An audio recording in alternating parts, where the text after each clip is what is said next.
pumped now. Oh. Hey, everybody on YouTube, what is going on? We got a great night for you as the one, the only, the man, the myth, and the legend, Butch Witkowski, is back for Strange Days. And oh, you know Butch, he's going to be fired up tonight, you know, because that's the way he does things around here. Before we give the rundown, in case you hadn't seen, I have started a brand new feature here on Spaced Out Radio on our YouTube channel called SOR's True Tales. And I premiered the original episode about an hour and a half ago.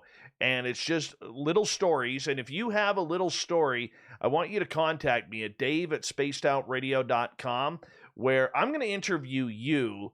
And then I'm going to edit my voice out, and you're going to tell your amazing story, whether it's about ghosts, cryptids, consciousness, UFOs, aliens. We're going to do that, and I'm going to put it on the channel. We're going to be about 10, 15 minutes. My goal is to do one a week, maybe one every 2 weeks. I'd like to do one a week for you guys, so that way you have some real interesting times on there. So if you're interested, if you got a real spooky story, a weird story, a strange story, and I got a hair in my mouth. Hold on. There we go. Got it. That's a mustache hair. Mustache hair, everyone. We're going to be kicking it off, and I hope you guys play along, because I'm really doing it for you guys, because I want to be able to share your stories. Some of you have some incredible stories out there that need to get out, and we're going to tell them, all right? If you want to go by an alias, you can go by an alias. If you want to use your real name, I never use last names, but if you want to use your real name, use your real name. I'm very cool with it. Get a hold of me, dave@spacedoutradio.com, and let's get this stuff done.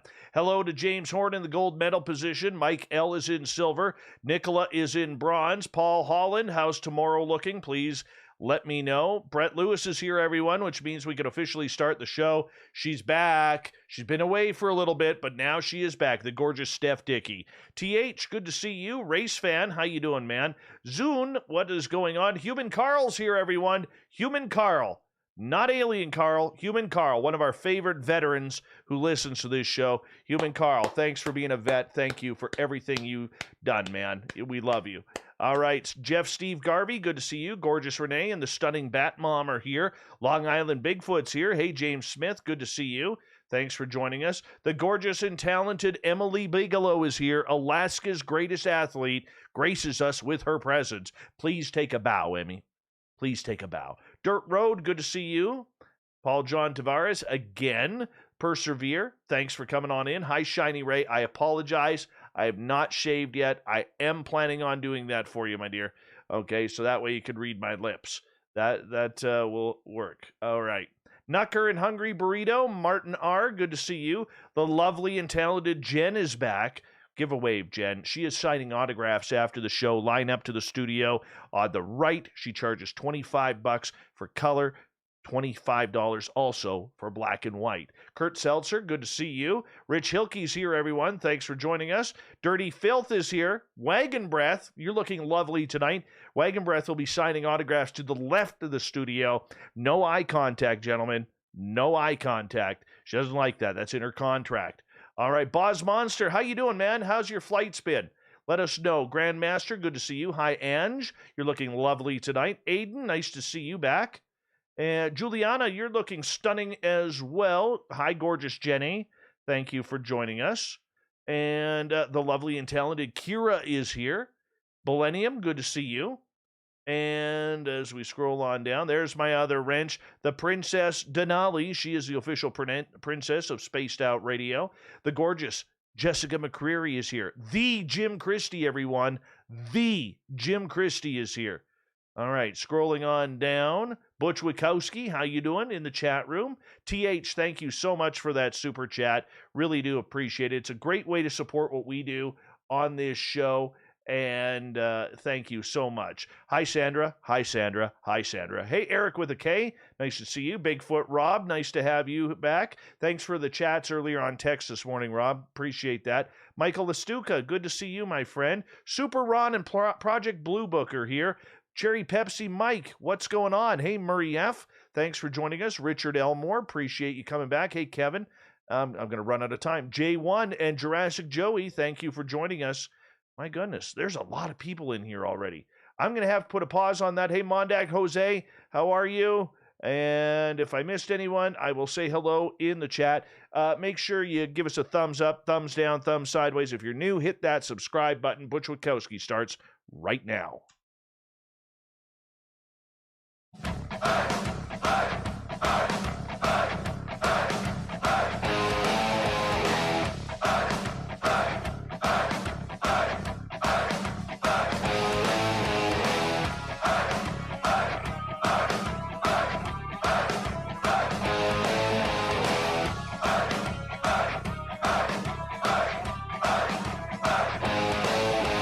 From the mountains of central British Columbia to you listening around the world, this, my friends, is Spaced Out Radio. I am your host, Dave Scott, sitting in the captain's chair of SOR headquarters. We welcome you to tonight's show on our terrestrial affiliates around North America, digitally on TalkStream Live, Revolution Radio, and KPNL. All of our archives are free for you by going to youtube.com/Spaced Out Radio. Just do old Davey the favor, hit that subscribe button. You can follow us on Twitter at Spaced Out Radio and on Instagram at Spaced Out Radio Show. Our website is spacedoutradio.com, where we have a plethora of features for you, including rocking out to Bumblefoot and reading up on Captain Shirk's SOR Newswire. Tonight's show is brought to you by Chive Charities. Help make the world 10% happier by visiting Chive Charities today. You can find them on our website. Oh, yes. It's what you guys have been waiting for a whole month. He is back, and back with a vengeance. It's Butch Witkowski from UFOcop.com is here for Strange Days. Butch joins us near the end of each month to talk about everything that's going on in the cryptid world, UFO world, paranormal world, and his world, and his own investigations as well. A former cop, Butch now spends his retirement chasing the monsters that lurk in the forest and haunt us at night. It's a fun yet tedious job where tripping on legends may one day lead to some answers. Then at the bottom of hour number 3, I will bring you the SOR Newswire, brought to you by Paranoia Magazine. Mr. Butch Witkowski, always a pleasure to have you on Spaced Out Radio. How are you? I'm fine, sir. Pleasure to be on. Pleasure to have you here as well. What have you been up to? You getting ready? The snow is melting. You starting to get some monster talk going on? Well, everything is scheduled now. It's just, like I was saying earlier when I talked to you, that we had really great weather. And then all of a sudden it just turned to crap pretty much overnight. And now we have temperatures dropping down into the 20s overnight tonight, which is not good. We had a blizzard. We had a blizzard here to end the weekend. Man, that's bad. Yeah. It's like, come on. Like, I'm done with this. I'm totally done with this. But what do? Mother Nature apparently has a different plan so far. Well, I'm just waiting for it to clear up. We've had some really good clear skies. So, we could get out and do that kind of stuff, watch sky watch and stuff. But as far as getting into the woods and getting into these old abandoned caves and homes and stuff like that, we just really need an area where we can get into without getting stuck in the mud somewhere. Well, I got to ask you, now that you're driving a scooter around, how you got it 4x4 mode where you can get into all of these strange places? Yeah, we have an Ford Explorer besides the Transit. The Transit's the big van, and then we have the Explorer. That's all-wheel drive. Awesome. I meant your scooter, though. Oh, that one. I'm trying here, Butch. You can get mad at me if you want. You can get mad at me. It's okay. You're a piece of work. I am. I do try.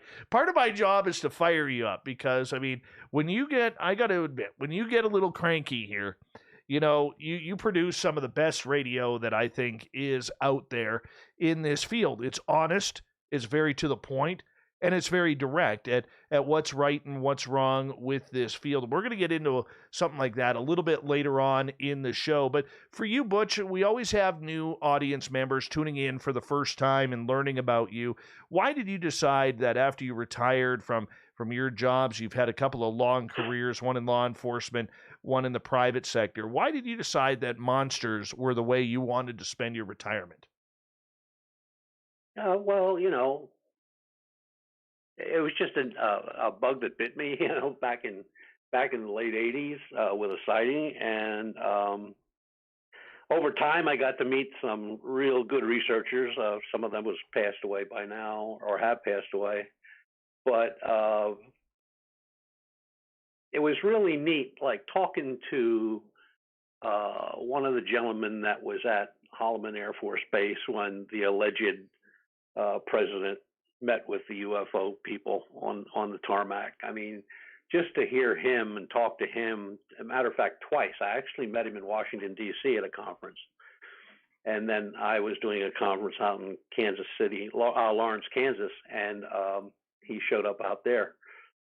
So and sadly he's passed also. But I mean, some of the great people that I've met have just instilled in me, like, you're looking for something, right? And I'd go like, yeah. And they say, it's the truth, right? And I'd go like, yeah. And they say, well, just keep at it. So, okay.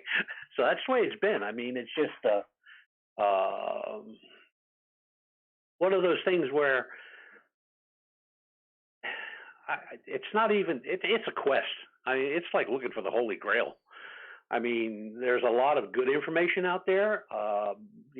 Now you got Senator Rubio down in Florida. He's all cranked up about UFOs, and he wants the government to come clean, which I doubt is going to happen.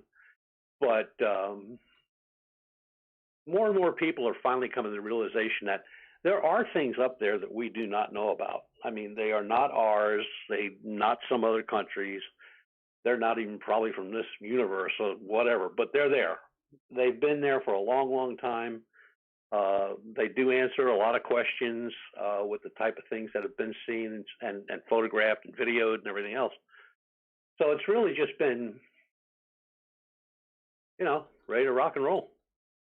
Okay, I want to ask you, because you've done this for a long time now, and one of the biggest issues that we seem to have in this field is people really are no longer wanting to take the eyewitness account as proper information or proper evidence that something weird is going on. Because, as you know, as being a police officer, a former police officer, you know that eyewitness testimony can be flawed, and flawed badly at times. Yep. So how do you balance the fact that eyewitness testimony is very important in this field, as well as, trying to play the scientific part where you need that hardcore evidence? Well, when you take a report, especially if you're doing it face to face, I mean, you can tell what's going on. I mean, stature of the person you're talking to, how they're describing what they've seen. They're hesitant on some things. There's like a fear they have that readily shows itself. But you can't say that everybody's been mistaken. Now, that said, you have a lot of misinformation, a lot of disinformation, and a lot of things that people think, like Star Trek, Star Wars, all that stuff has really corrupted a lot of people. But there are just, especially the multi-witness sightings, those are always the best because, if one guy sees it and, then there's another witness and another witness and another witness, especially if they don't know each other and they don't live close to each other, but they're in the same neighborhood, or the same area, and they're seeing that. Or we had a case, 5, 6 years ago, where a 3 craft, unknown craft, were seen flying above a a nuclear power station in northern Pennsylvania. And, you know, now the guy wasn't a researcher or anything like that, but he took a lot of pictures. And there were cars lined up on both sides of a 4-lane highway, and people standing outside the cars looking and pointing. So, you know, those things do exist. People on the outright usually tell you the truth. If they try and snowball you with, you know, film or photograph or something like that, we can readily check that out real quick. And then you got like, it's like, amen, we got you. But it's been interesting. You know, I met a lot of nice people, a lot of smart people. I met some real dorks, but on the whole, I think that the older researchers are really go-getters. You know, when I say go-getters, I mean, you know, they jump in their car or they get out and wear out a pair of shoes, where the newer generation of researchers is more akin to electronics, the computers and stuff like that. And that goes for not only UFOs, but that's, you know, that's everything. That's paranormal. It's cryptid stuff. So it's been really interesting. Where I don't think if I didn't get into it the way I did, and for as long as I have been, I wouldn't have, you know, what I was looking for. You know, I have my feelings on things that I think are true and correct. There are things that bother me, and I'll just jump into the Bigfoot thing. These reports of a flash of light, and there's a sighting of a Bigfoot, or there's a flash of light and the Bigfoot disappears. So what's with the flash of light? And some researchers have, you know, their own opinion, but a flash of light, that's kind of hard to put an opinion on. I mean, it happens. Then you have some people say, well, they're not interdimensional or anything like that because they've been seen eating roadkills and stuff like that. Well, that may be, but who's to say that interdimensional beings, if that is fact, doesn't need to eat? So, you know, it just seems like when you go down one little road on a piece of information, you wind up on 5 or 6 different lanes, you know, going in all kinds of directions. A lot of the sightings, especially cryptid sightings, have really died down in the middle of our country, where up in your area and eastern Canada and way south and southwest, these things are just popping up like on a daily basis. And unfortunately, there are not a lot of researchers in those areas. So I always try to get the word out that, you know, that we need researchers. We need people out there. I mean, even if they're not going to get out in the field, at least they could do research for some of these folks, which takes up a lot of time, and it is time consuming.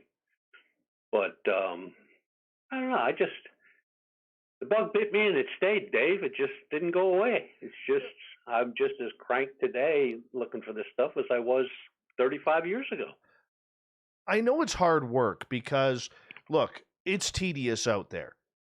You don't go out into the forest for 8, 9, 10 hours a day or 24 hours and sit there and do nothing, because the chances of you actually experiencing something are a very low percentage. So how do you keep the drive going when, you know, when you're out in the field, the chances of you actually accomplishing something or hearing something, seeing something, getting that video, getting something on Fleur, whatever it may be, is very slim? Well, you know, when you like, okay, you're out there, you're out for a weekend or you're out for the whole week. There's so many things to look for. I mean, there's, you know, you got to set up camera traps. They got to be checked. You got to set up, you know, look for footprints. That stuff got to be checked. I mean, there's so many things that you have to do that you're so busy, you don't really realize how much time you're spending, you know, walking around in the field, or, you know, and then there's always the sit down for a meal with the guys, and, you know, everybody's discussing what they thought or what they think, or we always have prior reports with us for an area that we're in, and, you know, that it all plays a part. It's almost like a business you got to watch. I mean, you've got your product out in the field, and you're trying to sell it to whatever's out in the field that you're looking for to sell it to. And so you're trying everything you can, whether it's listening devices or it's camera setups or Wi-Fi traps or any of that stuff. And it's one of those things where the more you have researchers now, and there's a lot of them getting involved, and a lot of the older guys either gave it up or the wife said, no, we're moving to Florida and you're going to play golf for the rest of your life. It is one of those things where we have such I wouldn't say an enormous group, but a very large group, especially in the cryptid field and the UFO field. Not so much the paranormal, but it's really cool because, there was a time when if you found out something like, if I had something happen in British Columbia, well, I know one person in British Columbia, you. So that was one phone call. But that one phone call, I've got hooked up with other people through you, as I have with, I didn't know anybody really in upstate northern New York, and I made a couple of contacts up there. Now I got like 8 or 10 people. So if it is, on the ufology end, the older group has kind of went away. They're more apt to be writing books right now or talking on TV, but the younger groups are still out there doing star watches. They're doing investigations. They're taking samples. They're whatever they got to do, radiation samples or infraction samples, anything. They're out there doing it, which these guys never did because that equipment didn't really exist in their time.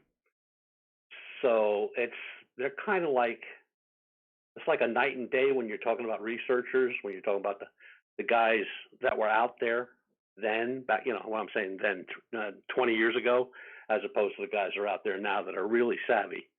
And that's carried on into the cryptid field. That's carried on into the paranormal field to a point. But again, I always go back to the television shows and the movies and stuff. They're okay to watch, but some people really take them to heart, and they think that's the way it has to be done, and that's not the way it's done. And so if you want to get bored and stare at the stars a lot with your mouth open looking like a fly trap, ufology's your bag. If you want to get eaten by bugs and bitten by bees and crapped on by birds while you're sitting around a campfire in the middle of the night freezing your can off, then you should be a cryptid investigator. But it's really what it is just that hunt for the truth. I mean, it just gets to you. You want an answer. That's what it comes down to. I want the answer. I mean, I can listen to reports all day long. I can read reports all day long. I can read books till they come out of my ears. But I'm not getting that answer where I can look at myself in the mirror and say, like, you did it, you found it, you got it, you have the information, it's a good, everything's good, let's do it. And then you do what you want to do with it. And with me, I would be sharing it with a 14 team. So I want to ask, the way it goes. Yeah, we got about 5 minutes here before we have to go to break at the bottom of the hour. Butch Witkowski from UFOcop.com is our guest. Butch, when you're out in the field and there's not much going on, but you're in one of the hot spots, otherwise you wouldn't be there, how do you try and lure in these creatures in order to get close to them or get some sort of evidence? Well, I'm not one of those running through the woods with a flaming torch or throwing bacon out all over the place. But that's sound how, with bacon. That's how you attract the Canadians. Yeah, yeah, right. But no, using sound. I don't mean whacking on trees with a baseball bat or anything like that. But I mean, like, we have sound. We have 2 sound recorders, which we have a variety of animal calls on there. We did load into the one some Bigfoot calls that were deemed pretty credible from out in the Northwest in Washington and Oregon. So, and then you wait. I mean, that's all you can do. You wait. But do you put out food? Do you put out urine samples of animals? What do you do? No, no, we don't do any of that because when you do stuff like that, it usually draws animals that you don't want, you know. So So how do you attract a cryptid then? uh, right now we've been using wolf calls, wolf mating calls, uh, injured wolf calls, and a lot of camera traps.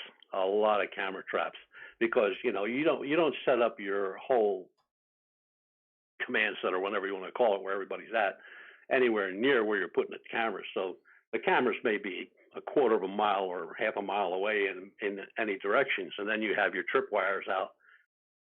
So those are usually out at 150, 200 yards in case something comes through, it trips the tripwire, and then you have a light go on or buzzer, however you have it set up. But it's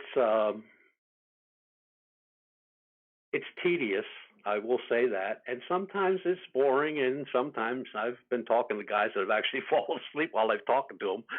But there's always something happening, and one of the biggest things that we always found was that when we were in an area where there were cryptid reports or anything like that, you had that silence that falls in the woods. A predator is close. Now, I'm not saying it has to be a cryptid, but it could be a bear, it could be anything. But when that silence, when you have that for 2 or 3 or 4 days in a row, and you don't hear anything, not a sound, something's up, something's there, something's watching you, and the trick is now to watch them, or figure out a way to watch them. But and we're getting really, we are going to get involved in the DNA from streams and stuff like that. We've got a company in California that's going to build it for us, so that's going to help a lot. I'm probably feeling more that we're going to get more into the Bigfoot realm with that than we are with the cryptids. Why is that? I don't know. There's so many more reports of Bigfoot than cryptids. But now, again, you got to stop and think about that for a minute. Are they misidentifying something? I mean, is it a bear standing up and now it's a Bigfoot, or is it a cryptid, or all that stuff? I mean, and at night you can't go to sleep, so you're out there with your night vision, your thermal imaging devices. You turn all your cameras on the thermal image. You set everything gets set up different for nighttime. But at the same time, and it's happened a lot where we'll be out in the field looking for something like that, and next thing you know, there's something strange in the sky, and all of a sudden cameras are going off and binoculars are coming up and stuff like that, which is also cool because there have been some really good reports where things were happening on the ground that had nothing to do with anything in the sky at that point by the researchers, and there was a whole lot going on in the sky, Right. especially in paranormal. Well, Butch, I'm going to get you to hold on right there because when we come back, I want to get to British Columbia here and a group out here that wants to put together some amateur research over a couple of months, and I want to get your opinion of it. Butch Witkowski's Strange Days on Spaced Out Radio happens near the end of every month, where Butch comes in talking about everything going on in the cryptid supernatural world. We'll be back with more Spaced Out Radio right after this.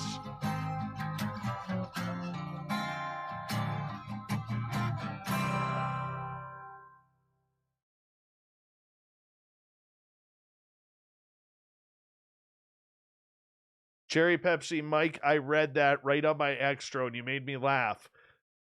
He goes, they're misidentifying Dave Scott and that Neanderthal beard as Bigfoot.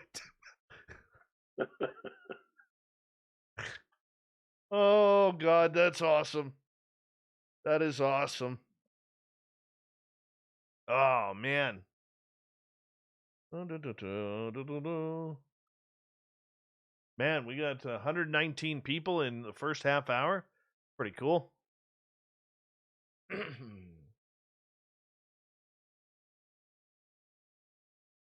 My little guy asked me to shave the beard off. He's tired of the beard. So I told him point blank, if he grabs the clippers, I'll let him shave it. And he's like, no, Daddy, no. And I'm like, come on, you got to do it. Hey, Fapster, what's going on? Where you been hiding?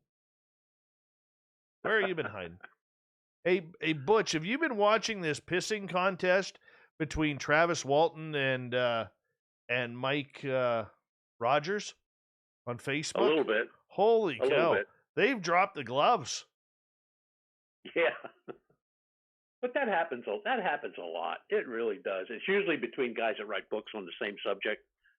Like I remember when Skinwalker Ranch book came out, and then either right before it or right after it, another Skinwalker book came out, and then that war started for about 6 months. But get your act together, guys.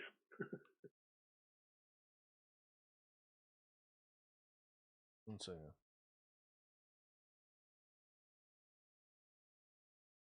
All right.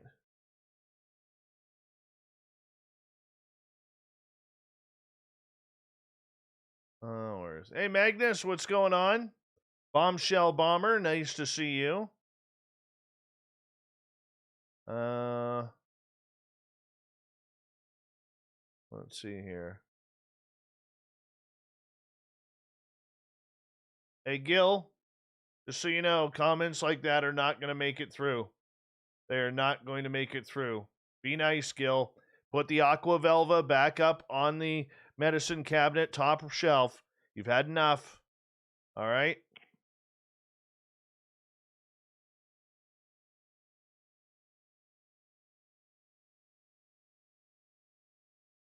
Oh, give me a second here. Oh, hey, Clam. Did your mail arrive yet?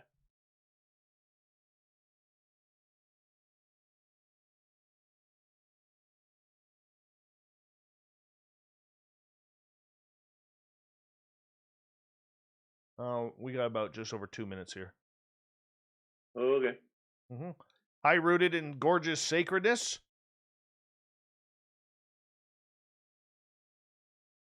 Let's see here. By the way, just want to let you guys know, I started a new creepypasta thing on our channel called SOR True Tales tonight. I tested it out. Don't mind the editing. I'm just getting used to it. I just started working with it. But if any of you have any weird stories that you want us to bring out, we would love for you to email us at dave@spacedoutradio.com. Go ahead after the show, check it out. It's only about like 12 minutes long, and tell me what you think. That's kind of the stuff we're going to be doing. My whole idea behind it all is that way you guys get an opportunity to tell your story, and we're able to put it online. Basically, we're going to sit down, have an interview. I'm going to take my voice out. That way, it's all you telling your story. You don't have to give your real identity. You know, we have no photos since there is no video on this. It's just straight audio. And I think it's going to be a lot of fun to bring your stories out to our listeners. So give it a check out. It is called SOR's True Tales. We had the first one out tonight at 7:30, about 2 hours ago. We broadcasted it on the channel. Let me know what you think in the comments below on that one. I would really appreciate it. If you like it, if you don't like it, just let me know. Thanks, guys. Hi, gorgeous Amy Vegas O. We really appreciate you coming on in. 405er, good to have you back. Thank you for joining us. Hey, special Ed 8 in Tampa. Thank you for coming on in. Really appreciate having you here. Let's see here. Who else we got coming in? Chuckles, how's your beehive? Hey, Fast Hemi, thanks for coming on in. And we're 20-some seconds away here. So a big thank you to Reverend Keith, to Wagon Breadth, and TH for the amazing super chats. It's a great way to support what we do. Hi, Cat Chaser. Thank you so much for your super chat as well. You are the best. You continually take good care of us here. We really do appreciate the love and support. Here we go with the second half hour.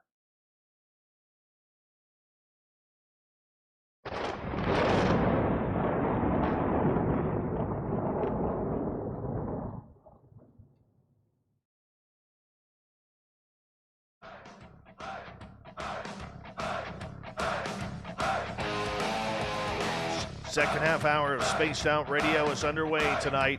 My name is Dave Scott. Thank you so much for joining us. We really do appreciate earning your listening ears. I want to remind you that if you miss portions of this show or others, check out our free archives by going to youtube.com/Spaced Out Radio. Just do old Davey the favor, hit that subscribe button. Our website is spacedoutradio.com, where we have a plethora of features for you, including rocking out to Bumblefoot and reading up on Captain Shirk's SOR Newswire.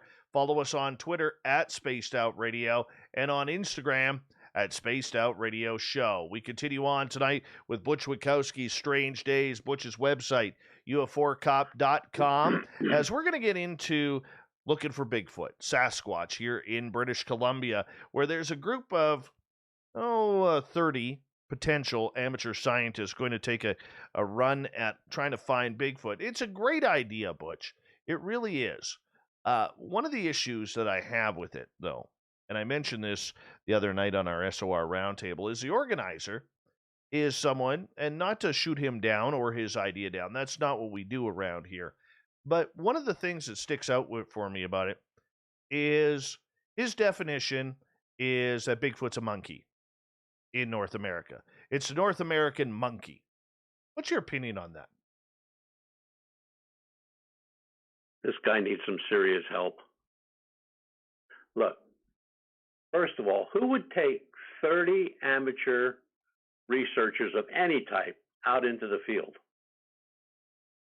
let alone raising money on the internet to fund this potential 411 book remake? Because 30 people that are amateurs out in the field, I can't imagine the first 500 things that come to my mind that are going to go wrong. And how does he come up with a figure of 30 grand?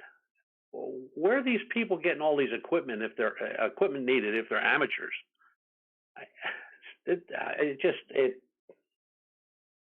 It's a mind boggler. I have no idea what's up this guy's sleeve, but other than, he's going to get 30 grand, take him out in the woods and leave him there and run off. That's he could do that, but I just, first of all, a monkey. What's he talking about, a monkey? If he wants a monkey, let him go to the zoo. There's zoos up there. I mean, why? What is his purpose? And I can't find anything on this guy's background. I mean, he's not a known researcher that I can find. And if I had to come up with 30 researchers, I mean, real researchers, there ain't no way I can come up with 30 real researchers into the field. It's crazy. I mean, this guy's going to get somebody hurt, or it's just a scam, or I don't think it's a joke because he's really, trying to get money out of the internet. So I don't know. It's just, this has been tried before. It's been tried in the paranormal groups where, you'd pay so much money, you'd get on a bus and they'd take you down some dark road and tell you to get out and start looking all over the place for spooks of this and ghosts of that. And I don't know. I don't know what he's thinking. It's so strange. It's out of the ordinary. I mean, nobody does this stuff. Not that I know of. And why would you need 30 people? What are you going to do with 30 people? You going to have a picnic?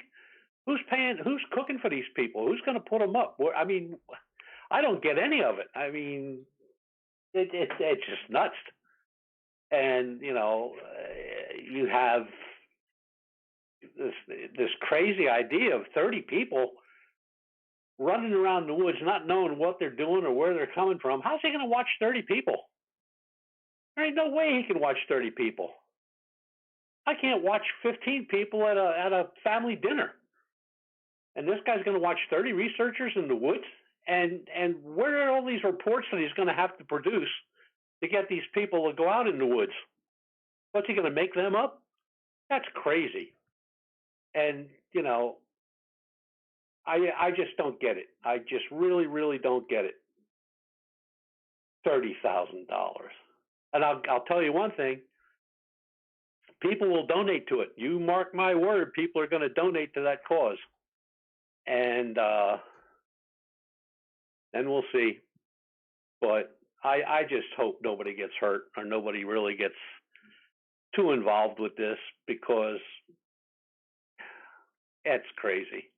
Well, there's many in the Bigfoot world commending him going to look for the big monkey. You know, and that's probably my biggest issue with it. I don't have a problem with him or anyone going out there, Butch, raising funds to try and do a documentary or to do as large a survey to cover as much area as possible.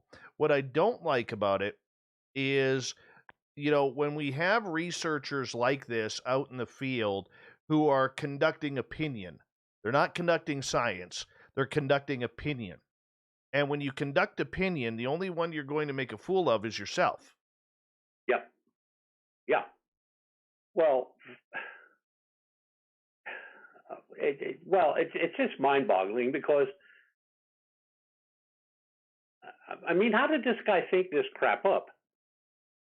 First of all, what's the $30,000 for? What is he going to do with $30,000? And what's he going to do? When's he going to train these 30 amateur researchers? What's he going to do? Give them a picture of a Bigfoot and say, you go this way, you go that way, you go this way? I mean, what's he going to send them out in the trails by themselves?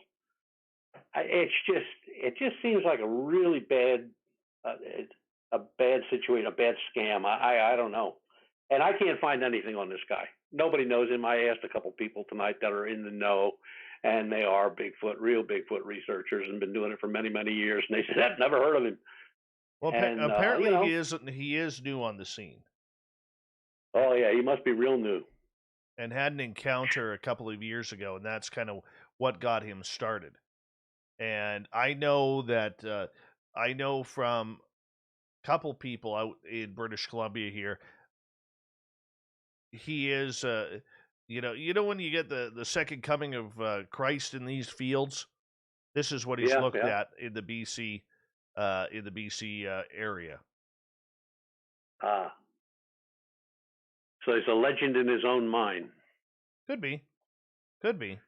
I don't know what the money is for, but I mean, Butch, when you are pegging a square into a round hole, that's the issue that I have. Okay, it is the fact that, and maybe I'm taking it personally, maybe I'm not, but I'm trying to be professional about it. But we don't know what these creatures are. We don't know even if they truly exist or if they're even on our timeline. We don't know. But when you are denying claims of the First Nations, if you're denying claims of experiencers who have things happen, if you're denying claims that gifting sites don't work and all of this, I just think it's ridiculous. And when he proclaims that he's chasing around the North American monkey, well, there is no proof that it's a monkey.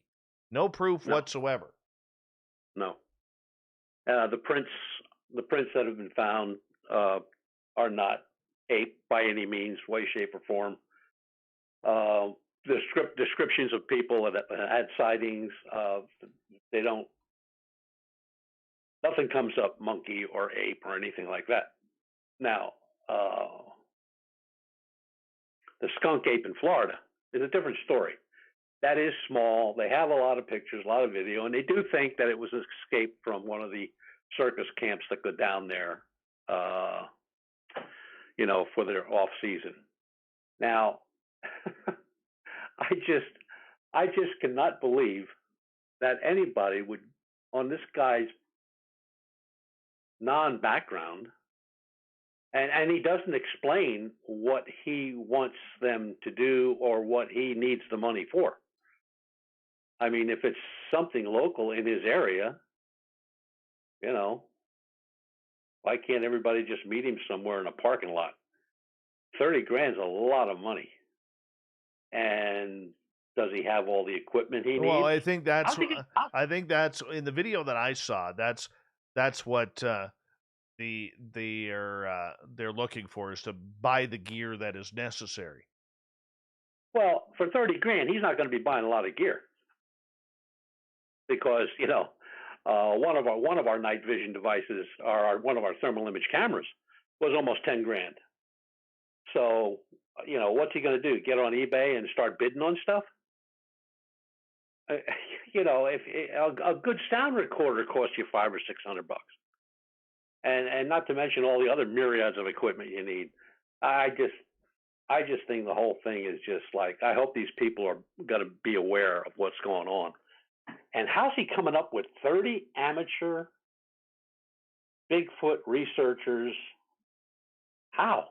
I couldn't come up with 30 amateur Bigfoot researchers if I got out in my truck right now and started driving around with a loudspeaker. There ain't no way. I mean, you don't even have 30. I can't even think of 30 upfront, top-notch researchers that I could come up with. I mean, they'd be all over the country. It's not like all these people, live down the street from where I live. I mean, some of the people are in Washington, Oregon, some are up in Canada, some are in Florida, some are in North and South Dakota. I mean, it just sounds bad. It really does. It just doesn't sound right. And like I said, I couldn't find anything on the guy, so I don't know who he is or what his claim to fame is. But I'll guarantee you this: he probably has a license plate on the front of his truck that says "Fortune and Glory."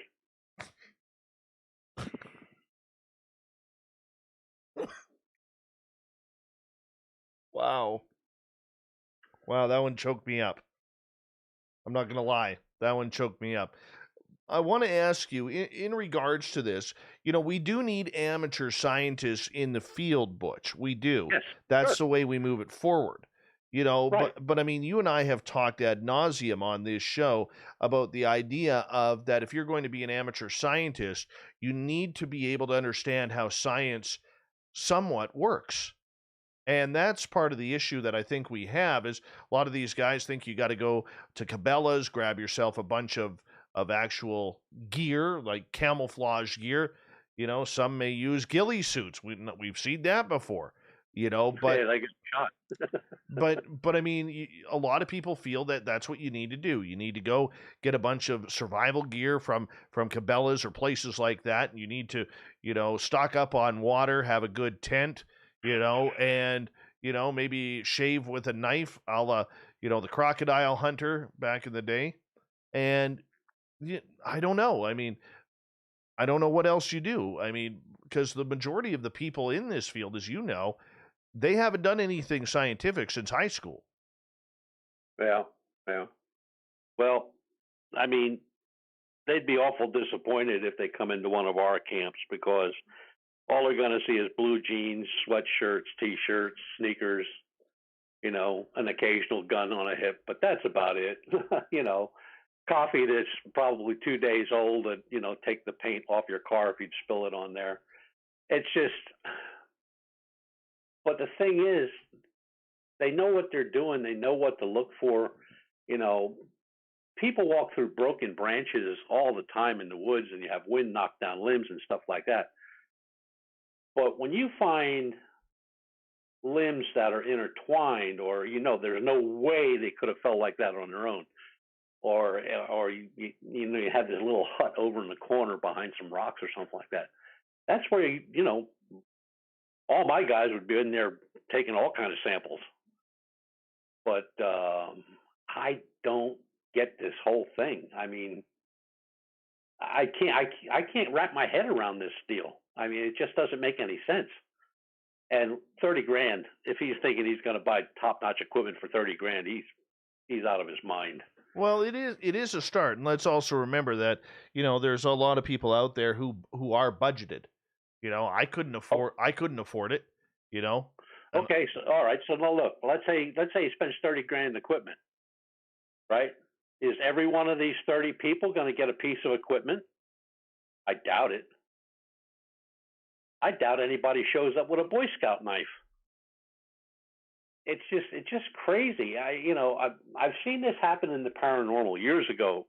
Like I said, bus tours, car tours, walking tours, until one guy fell off a friggin' bridge and broke a leg. Yeah, then that stopped. But it's just all people got to do is hook themselves up with a researcher or an investigator in their area or even out of the area that can help them get started, get them out in the woods, or get them to an area. They map reading. They got to have maps. I mean, there must be 30 maps in our trucks, but you don't know where all these roads go or where they went to begin with. And I just think there are enough people out there to spend your time on, not charge them a dime, and get them out there doing the right thing and doing it the right way, where they're not going to get hurt. They'll be able to get knowledge on their own, whether it's starting a gifting site or just following up on old reports, which I always tell people to do. If you find an old report in your area, follow up on it. I mean, yeah, well, somebody looked at it before and they came to their conclusion.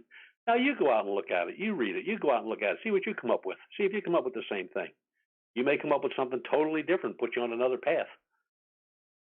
So that whole thing just don't sound right, Dave. I'm sorry. It just sounds bad. Like I said, unless he's going to write another book after it's all over on 4/11 and give Pallades a run for his money, that 30 people disappeared.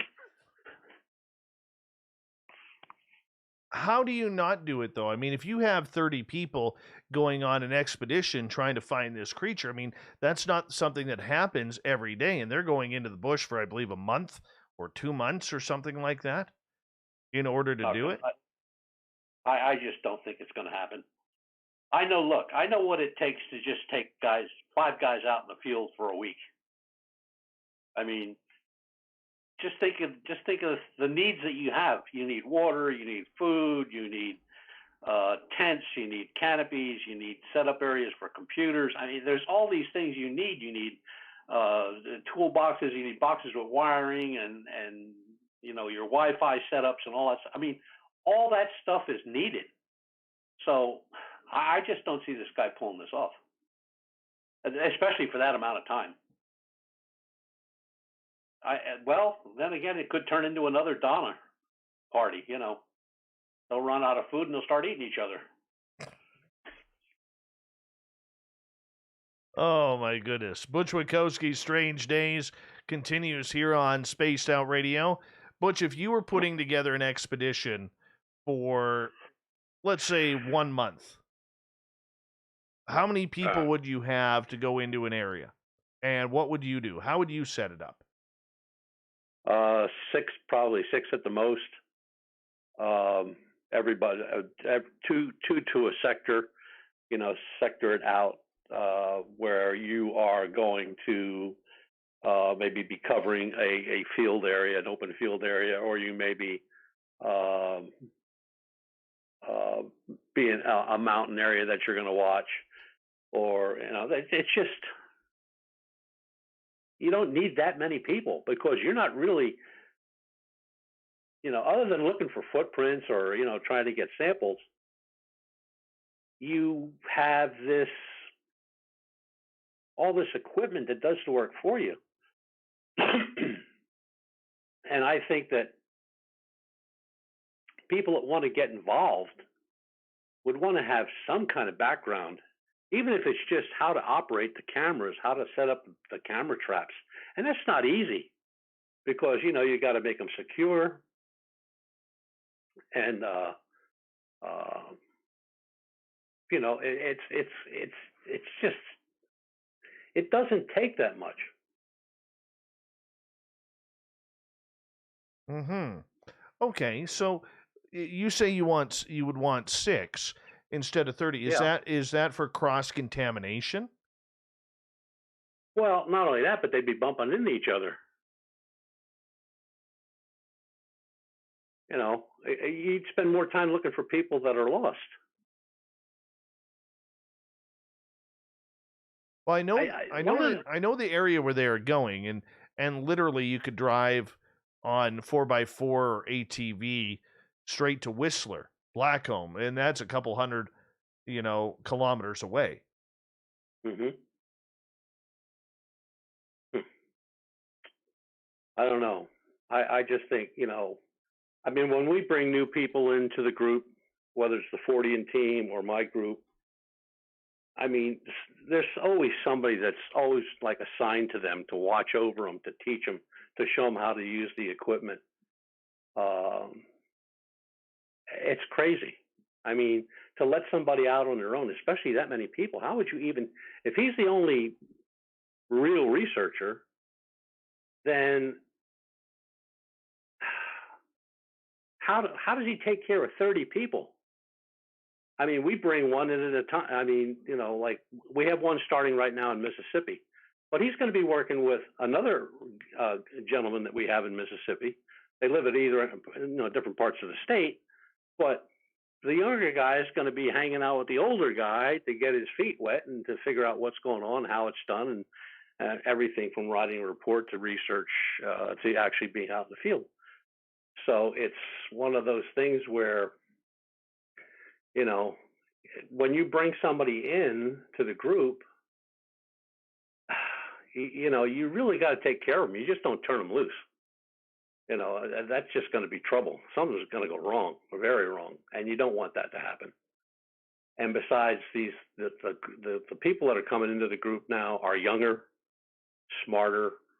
I enjoy it because they don't come in with any predisposition to what they're looking for. They got a rough idea, and they're going like, okay, now what? Where do we go from here? They want to tear right into it. Yet, if you don't have a game plan on what you're looking for, how you're looking for it, or the hot spots, you're really just shooting blanks in the forest. Yeah, exactly. It's like going on a picnic. Interesting. We got about 90 seconds here before we have to go to break at the top of the hour. Butch, so for you, is it even worth it going on an expedition that long? No, not for that. Not that long. I mean, 30 days is a long time. I mean, just the logistics of it would be crazy. I mean, no, I can't. I just can't see that 30 days. 2 weeks tops, and that'd be, you'd really have to have a lot of really good evidence to stay that long, or a lot of area to cover. And even if you're going to cover that type of area, you're going to have an ATV vehicle of some sort. True.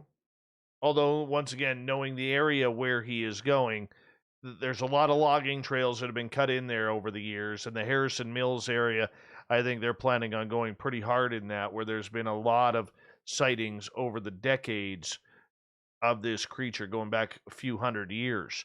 So it's going to be interesting to keep an eye out on it and see where it goes. I'm like you, I don't think it's going to go anywhere. But, good on people for trying and trying to at least be creative, because that's kind of what we want people to be. Butch, I'm going to get you to hold on right there, because we are going to go to break here at the top of the hour. Butch Witkowski's Strange Days happens near the end of every month here on Spaced Out Radio, as his website is uforcop.com if you want to check it on out. Coming up next, we're going to get to a few of your questions about all things cryptid. We're going to talk Bigfoot. We might even talk a little Dyatlov Pass with the new information that we have. Butch Witkowski's Strange Days continues on Spaced Out Radio right after this.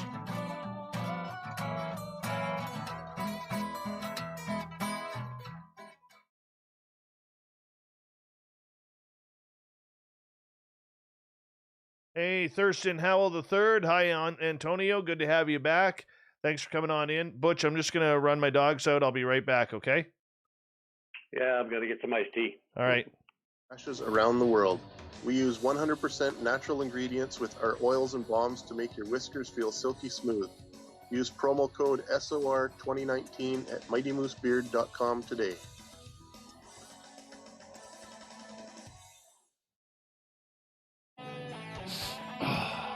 I'm feeling a little spicy tonight.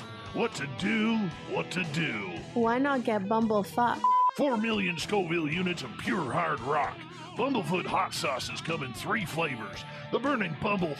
Tone it down a bit with Bumblicious and throw the sauce on everything. Spice it up. Bumble me, baby. Bumblefoot hot sauce. Get it today at kajans.com. The SOR Vault is open for business, and do we have some cool swag for you to pick up? All you have to do is head over to our website and click on the SOR Vault. You have a variety of cool logos to choose from, and put them on anything you want. T-shirts, hoodies, hats, coffee mugs, you name it, we can get it to you. So do your shopping by supporting the store you love. Get your Spaced Out Radio swag at the SOR Vault today.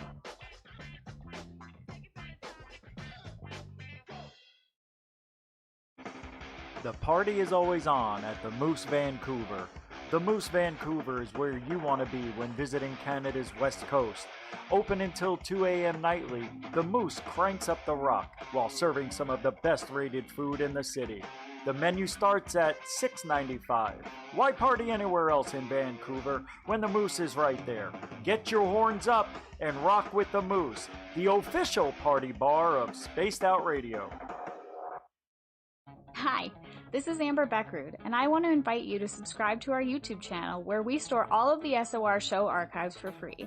And as an added bonus, every 2 weeks I'm posting brand new content on Cryptid Tales, where I will get into some of the spookier legends and folklore from around the world and tell the stories that go with them.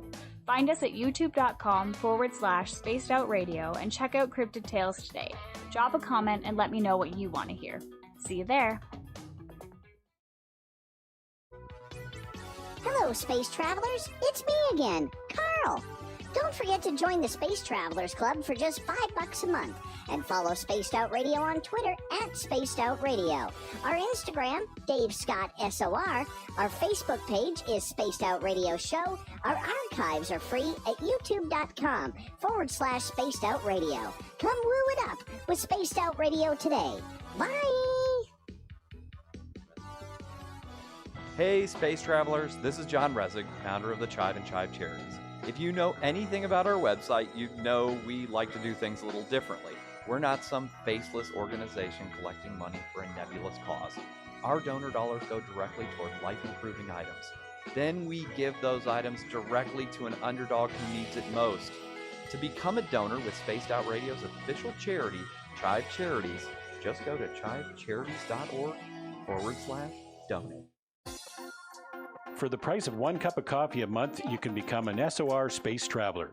The Space Travelers Club is a place where you can interact with other listeners, either live during the show or on our great forum. We want your stories, pictures, comments, and ideas. You'll get live video streams, exclusive content, and be a part of our newsletter. Stay in touch with everything SOR. The Space Travelers Club is just $5 a month at spacedoutradio.com. Get your horns up with me on Spaced Out Radio. This is Ron Bumblefoot Thal. Come tune in to SOR where you can hear me rock out with Little Brother is Watching, the official theme song of Spaced Out Radio. And then come on over to bumblefoot.com where you can find out about my tour schedule, my music, and everything else. Bumblefoot.com keeps you up to date on what I'm doing and the best way to stay in touch with my music and music camps. Sign up for my newsletter at bumblefoot.com and remember, Little Brother is Watching. All right, I'm back. Okay. Just trying to...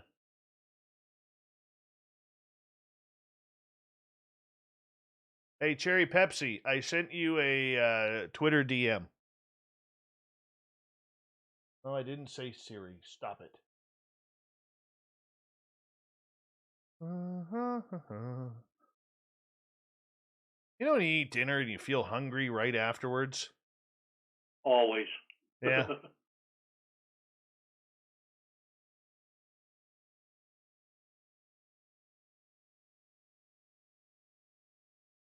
Uh-huh. Yeah, I'm starving.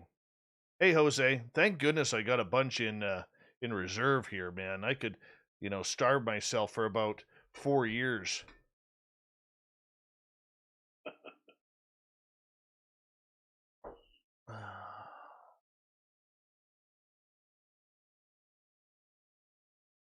Hi, gorgeous Anne Celine. How are you? Thank you for joining us.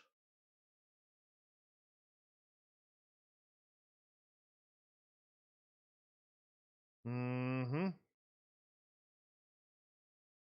Mr. Cowley, welcome back to the show.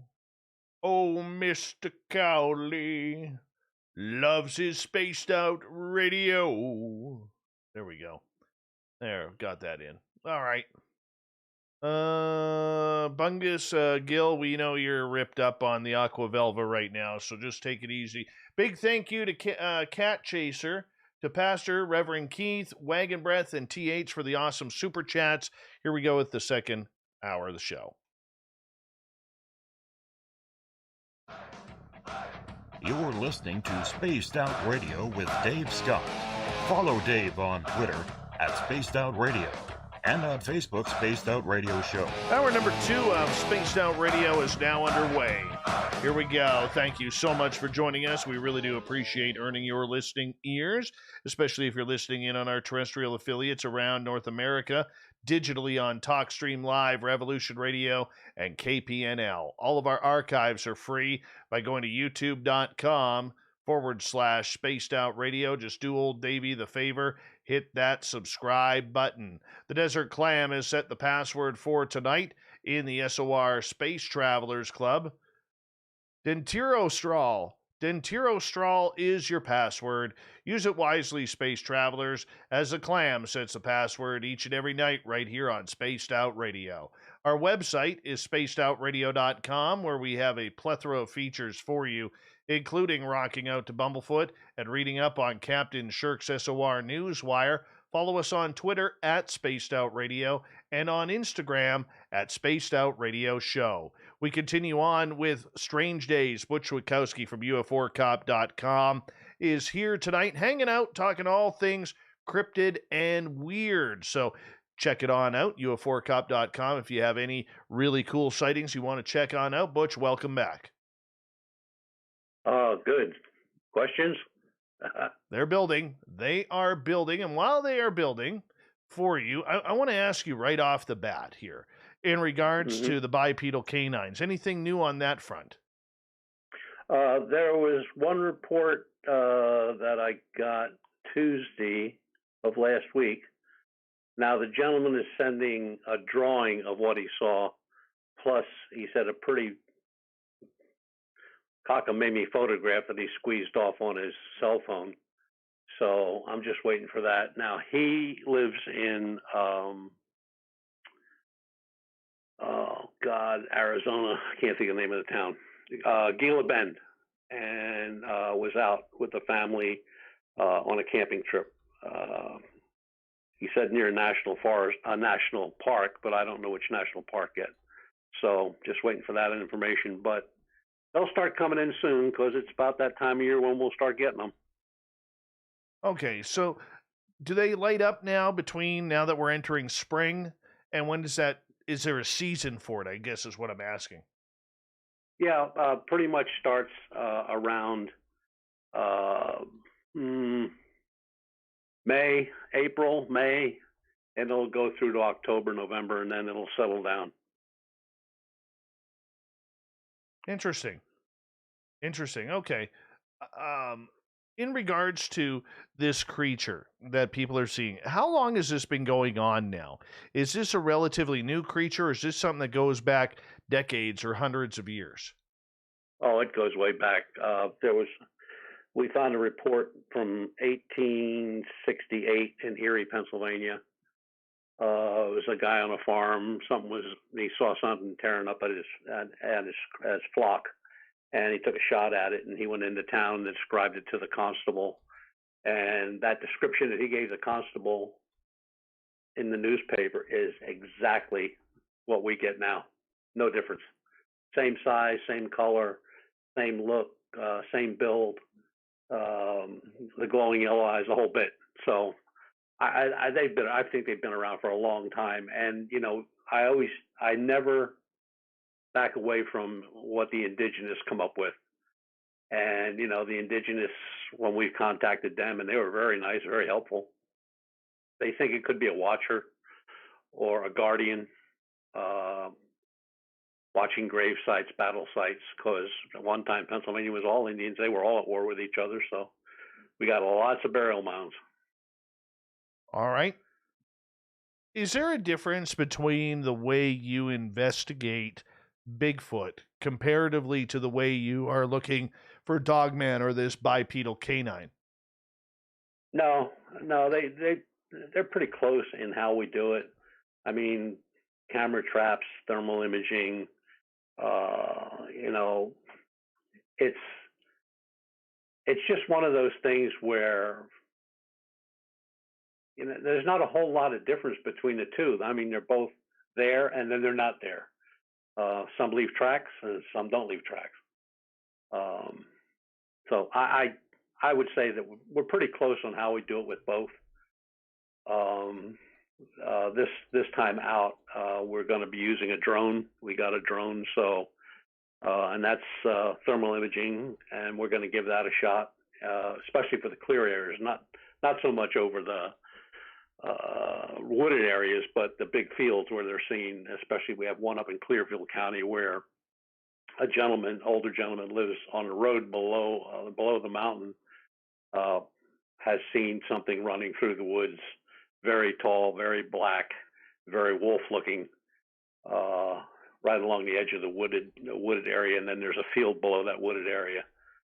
So we do have one camera trap set up there, and we still have another 30 days before we got to go up and check on it, but we'll see. We will see. All right, questions coming from the audience here.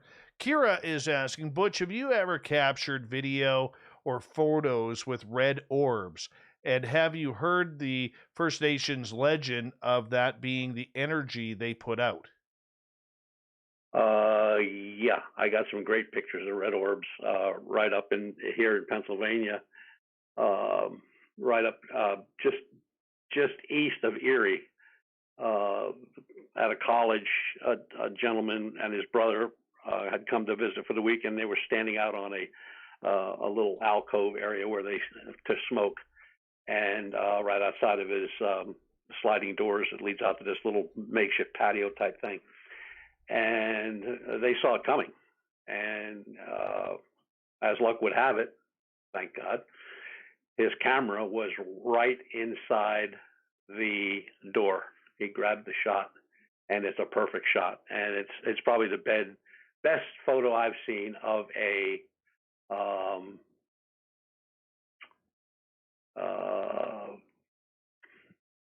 red orb. It was very hot. It was a very good shot. It's close up. It hovered above a couple buildings near the college, and then it shot straight up into the sky. But it is, without a doubt, one of the best pictures. I mean, I could post it on Facebook if people are interested. Very cool. All right, let's move on. Dark Hour has a question for you. What is your experience with migratory observation in respect to Sasquatch or different beings in different regions? I've never really I've only ever met one guy that had that theory of migratory, that, you know, certain times of the year they're in here and then a certain group is over here and they're back and forth and they move here and they move there. It didn't pan out because when he did his little thesis on the migratory movement of these creatures, where he said they should be, they weren't, and where he said they weren't, they were. That's where the reports were coming in from an area that he didn't think they should be. It's hard to tell. I mean, you know, they're different. I mean, we're talking about something that we don't even know exists. We think it does. We have a pretty good idea that it does. But as far as anything, its migratory habits or family groups or anything like that, no, we just don't have that. Really? No, we don't. Have you ever, like Dr. Jeff Meldrum, found tracks that have grown, same foot impressions, same, but maybe one time you found a track that was 12 inches and now it's 18 inches long? No, not anything like that. I have 25 casts in my library, and they're all different. Every one of them's different. Are they from the same areas though? No, they're from. There's 4 or 5 from Pennsylvania, and then they're spread out in California, Montana, Florida, Vietnam. So they're the ones that are really hard to get, and I know there have been some have been taken of Yeti, in the Himalayas, and now those are kind of strange because there's never been any tracks side by side, like two creatures walking side by side. It's always been one, a long stride, and lots of photographs and samples and everything taken, DNA samples taken from the footprints and stuff like that from the snow that go for miles, absolute miles. There's one from down in Louisiana where a guy was using a metal detector and he came across a whole set of tracks, and the step from step 1 to a full step was like 6.5 feet, and they were 18-inch prints. So they're out there, and they do hold the record for hide and seek champions of the world. So true, very true. But that title's been changed now. It's social distancing champs.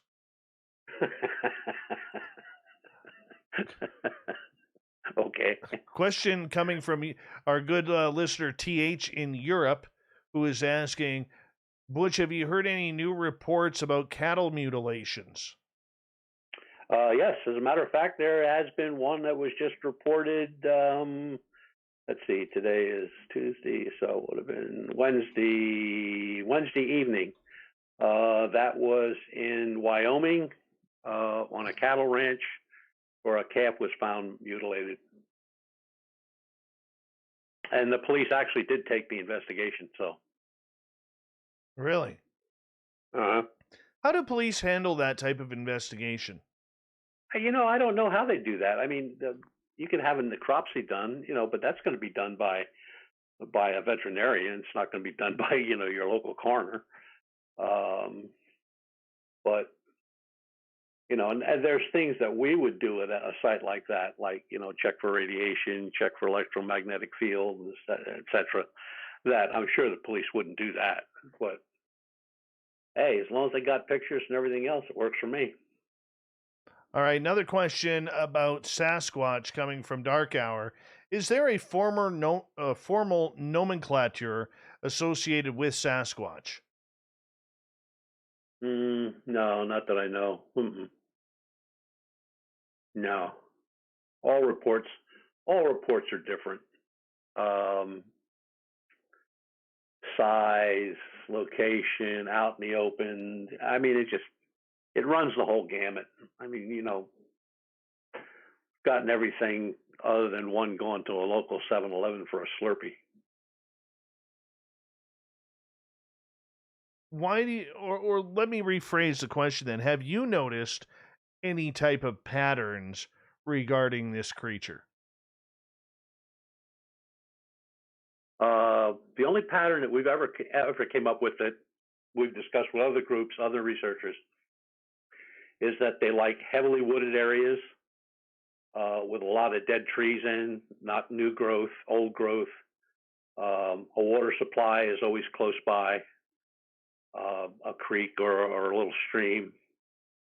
And the higher up on a mountain they can go, that seems to be the preference. And we have a lot of mountains in Pennsylvania. Do those same accounts, and I realize you're in Pennsylvania, and I wouldn't really call what you have mountains, no offense, but come on, Butch, I just set you up there. I just set you I up know. there. I know. I know. I know. You know. You know, as I sit on top of a major mountain here, you know, but Yeah. is there differences between, say, how this creature is reacting in, say, the state of Pennsylvania or on the East Coast comparatively to what you hear from your friends and researchers who are here on the West Coast, where there's a lot of old growth forest and everything? Yeah. I would say the biggest difference is here, if they're seen here, if they're actually seen, or somebody takes a photograph somewhere, they're gone. They're just history. They just book. They take off. Where it seems like in those areas out there, they'll walk across an open field while you're standing on the other side of the field taking photographs. Now the photographs always come out blurry, and we haven't figured that one out yet. But then again, we haven't figured out why bipedals can tell people not to shoot when they have a weapon. And everyone that had a weapon said the same thing. They just had this feeling come over them, like, don't pull the trigger. Now, if that would have happened to one person, I would say, okay, maybe just the fear said that. But when you have 5 different people say that, and they're not even remotely close to each other, and they're carrying high-powered weapons, including 2 police officers or rangers, and they have the same thing. So how does this thing communicate now?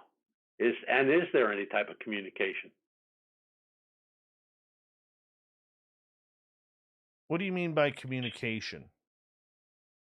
Where they can tell you, basically, you're pointing that gun at me, you pull that trigger, and it's going to get real bad real quick. They all had that same daunting feeling that if they pulled the trigger, even though they had him in the sights, that it was not going to turn out real well. One guy stayed up in a tree for like 5 hours after he had his run-in. Tell us that story. Well, it was a hunter, deer season, 2 years ago, up in a tree stand, high-powered rifle, 30-06, and he was looking through the scope, watching 2 deer on the other end of a field. Now, he hunts this field every year. It's a family field, and him and a friend. The friend was at the other end, and he was at this end. And the one deer got a little spooked and just kind of went forward maybe 20 feet, stopped, and kept looking back, and the other one just stood frozen. And then he saw what he described as a bipedal canine, actually 2 bipedal canine, come out from behind a tree, a group of thick trees behind where the deer were actually standing in the field. And of course, the one deer took off, and the one bipedal went after that deer, and the other deer just stood there, and the other bipedal just kind of squatted down. And then he was downwind of the animal, and it wandered over to him, and it was at the bottom of the tree stand looking up and growling. And he said, I had the sights right in its head. He said, all I had to do was pull the trigger, and I would have shot him right in the head. And he said, it just came over him. Don't do it. Just don't pull the trigger. He took the gun and pointed it up in the air and just sat there. And he sat there for 5 hours. Even after it ran off, for 5 hours, he sat up that tree stand before he had the guts to get down and run over to his truck and get out of there. And he went right down the road, a couple of mile to the game commission office, reported it, and they said, "Oh, we have big dogs running around up here. Don't worry about it." He said this was no dog. No dog. A matter of fact, his best description rendered more to a dire wolf than it did to a bipedal canine. But it was on 2 and it was on 4 legs. So I don't know what it was, but he don't hunt there anymore. What is the power of these creatures that scares even the strongest hunters or outdoors people to keep them out of an area? I mean, I heard one story about a week and a half ago from a gentleman who was on this show stating that, he went out looking for Sasquatch. He had a very close encounter. Gary Spikes Jr. is his name. Very close encounter where he was sleeping in his truck and the creature was literally looking in his driver's side window of his truck. Oh boy.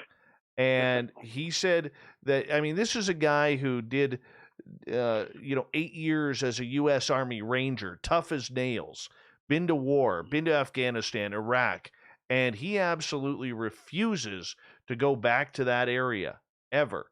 He's too scared. What is it about these creatures that absolutely scare the daylights even out of the most well-invested forest people out there who are not scared of anything out in the mountains or the forests? Well, first of all, the size. I mean, the size, the look. It's not like they can all describe a bear, they can all describe a deer, and they know how to get around them or hunt. But when you see something like that, even some of these descriptions that we've gotten, I mean, I don't know what I'd do. I mean, if it came to that, one of those face-to-face things. I always joke and say people, I'd throw them a tennis ball and tell them to sit while I ran back to the truck. But I honestly, I don't know what I'd do. I mean, you're looking at something that's, I'm 6'1", and I weigh 280. And you're looking at something that is probably in the 400-pound range and is 8 to 10 foot tall. I mean, I don't know. I don't think I'd want to stick around. I'd rather have it on film or some other way, but I don't know. I don't know what I'd do. Come on. You would absolutely interrogate the hell out of them. You'd sit them down, you'd cuff them. No, I don't think so.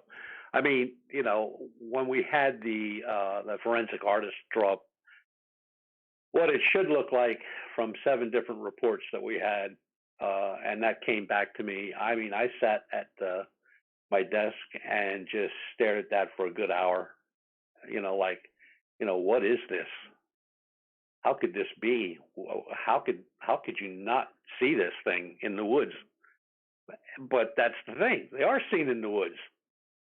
And when you have 2 park rangers that are followed by this thing, turn around and go back, and it's following them on the right-hand side, and then it stops. There's a little bit of a rustle, and they turn around and look up the path they just walked down the trail, and it's standing in the middle of the trail staring at them.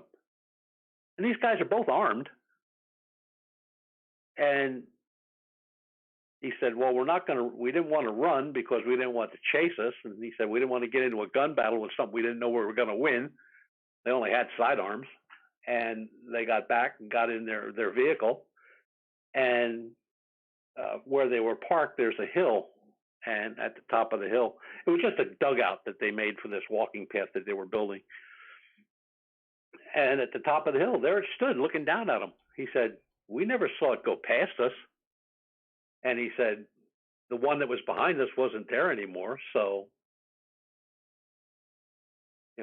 what was it? No idea. Yeah. No idea. Butch, I'm going to get you to hold on right there because we are going to continue the monster talk when we come back from our break here on Spaced Out Radio. Butch Witkowski's Strange Days. It happens near the end of each month where we bring on Butch from UFOcop.com to come in and talk all sorts of monsters with us. We're going to get into a little UFO talk when we come back.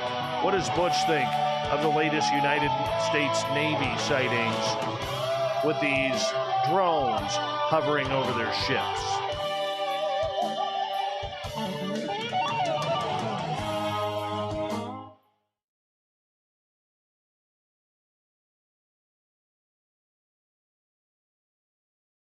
All right, we're back. Okay. Yeah. Just going to grab something here. Now, can they hear you talking? They sure can. There you go. Can they hear you? No, I want to ask if they're going to tell you what you go get to eat. That's what you're going to do, right? No, I'm not getting something to eat here. I'm gonna. Oh no. No, I'm gonna stay. I'm gonna battle this. I've got enough in reserve.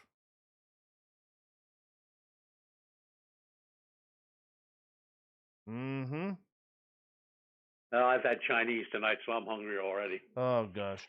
You know what? We have a Chinese food restaurant here in town, man, that does not use MSG, and their So food does this is. one. Oh, their food is so good. Yeah, this outfit doesn't either. Mm-hmm. 1 second here. Everyone in the chat room on YouTube, I'm placing a link right there. That is to our brand new feature that we have. I'm trying something out here because I really love that creepypasta type of storytelling on our YouTube. On YouTube, a lot of channels like that. So I figured, you know what? We're pretty good storytellers around here. You guys have some pretty good stories. So do us a favor, take a listen to that. The link is in the chat room, and tell me what you think. And if you want me to interview you about your creepy or weird or strange encounter with something, just email me at dave@spacedoutradio.com, and I will bring you on, and we will interview you. My goal is to do 1 or 2 of these a week, but I want you to tell your story. So I may interview you and ask you a bunch of questions, but it's going to be you telling your story, and I'm going to edit my voice out as much as I can. But I really want to learn your story. It'll be about 8, 10, 12 minutes long, maybe 15 minutes long. Then I'll edit it together and put it up. I'm going to try to do 1 a week. It may be 1 every 2 weeks. I'm not sure. But it's just a new little feature that we've done on Spaced Out Radio. And once again, I'm going to put the link in there once again. If you're in our YouTube chat room or you're on Spreaker, I'll put it right there. Let me know what you think. And do it after the show, though, because it's like 12 minutes long. So, Butch, I got a quick question here for you because it's beard oil time. Should I use the True North blend or the Winter blend? Your call. Try the True North because last time you did the winter. Okay, True North here. Just for Butch Witkowski, you know. You just put the old Mighty Moose beard oil right on the hand there, you know. Make sure you don't spill the bottle like I did last time. Rub it all together and then massage it in. Just massage it into your beard. And this is what you do. This is how you get a beautiful beard. Or if you're the case of Cherry Pepsi Mike, this is how you take care of your back hair. Just rub this stuff in. MightyMooseBeard.com. Gary the Dutchman is going to take care of you. By the way, Gary the Dutchman got a real nice compliment from Mr. Ron Bumblefoot Thal, our music guy, after getting some Mighty Moose beard oil. And he really likes the winter blend. But for ladies as well, you can rub this right in your hair, and it's going to be absolutely great. It's going to eliminate split ends. It's nice. It's no chemicals. Go to MightyMooseBeard.com. Use promo code SOR2019, and you're going to get a deal from Gary the Dutchman. Look, there's not a lot of Dutch people out there who give you a break on something. You know, much like us Ukrainians, the Dutch are cheap, but not Gary the Dutchman. No, he's going to give you a good deal. So make sure you go to MightyMooseBeard.com. Check it on out. Look, it may say it's for beards, but women and ladies, you can use it, and even men, like I do, you can use it in your hair. It feels great. It smells great. And remember, all the funds are in Canadian dollars. So check it on out. MightyMooseBeard.com. Science Bob, how you doing? Nice to have you here, Science Bob. Thank you so much for the super chat. Really do appreciate that. And I see we have Vertical Horizon here. Hello, Vertical Horizon. Welcome. Thank you for joining us. I'm seriously hungry. Very hungry right now. Don't know why, but I am. Let's see here. We got like, 27 seconds here. And we want to say thank you to Science Bob, Fapster, Cat Chaser, Reverend Keith, TH, and Wagon Breath for the amazing super chats tonight. Thank you so much for your love and support of Spaced Out Radio. Really do appreciate it. Thank you to everyone who's hit that thumbs up. And let's rock and roll here, the second half of the show starting right now.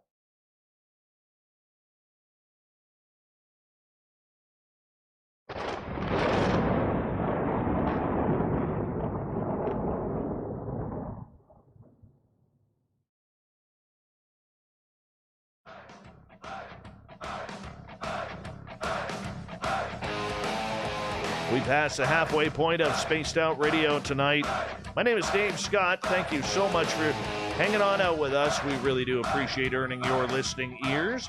Want to remind you that if you've missed portions of this show or others, check out our free archives by going to youtube.com/Spaced Out Radio. Just do me the favor, hit that subscribe button, our website, spacedoutradio.com, where we have a plethora of features for you, including rocking out to Bumblefoot and reading up on Captain Shirk's SOR Newswire. Follow us on Twitter at Spaced Out Radio and on Instagram at Spaced Out Radio Show. We continue on with Butch Witkowski's Strange Days happening here. UFOrcop.com. That's UFOrcop.com is his website.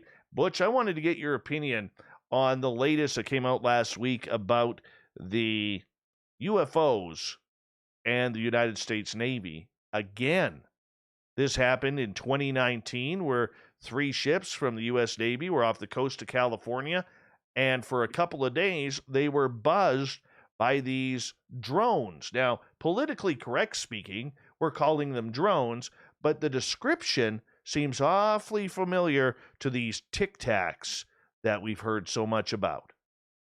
Yeah. Well, I think they've been around for a long time. I mean, there were sightings back in World War II of those type of craft, in both seen by battle cruisers from the Imperial Japanese fleet, our fleet.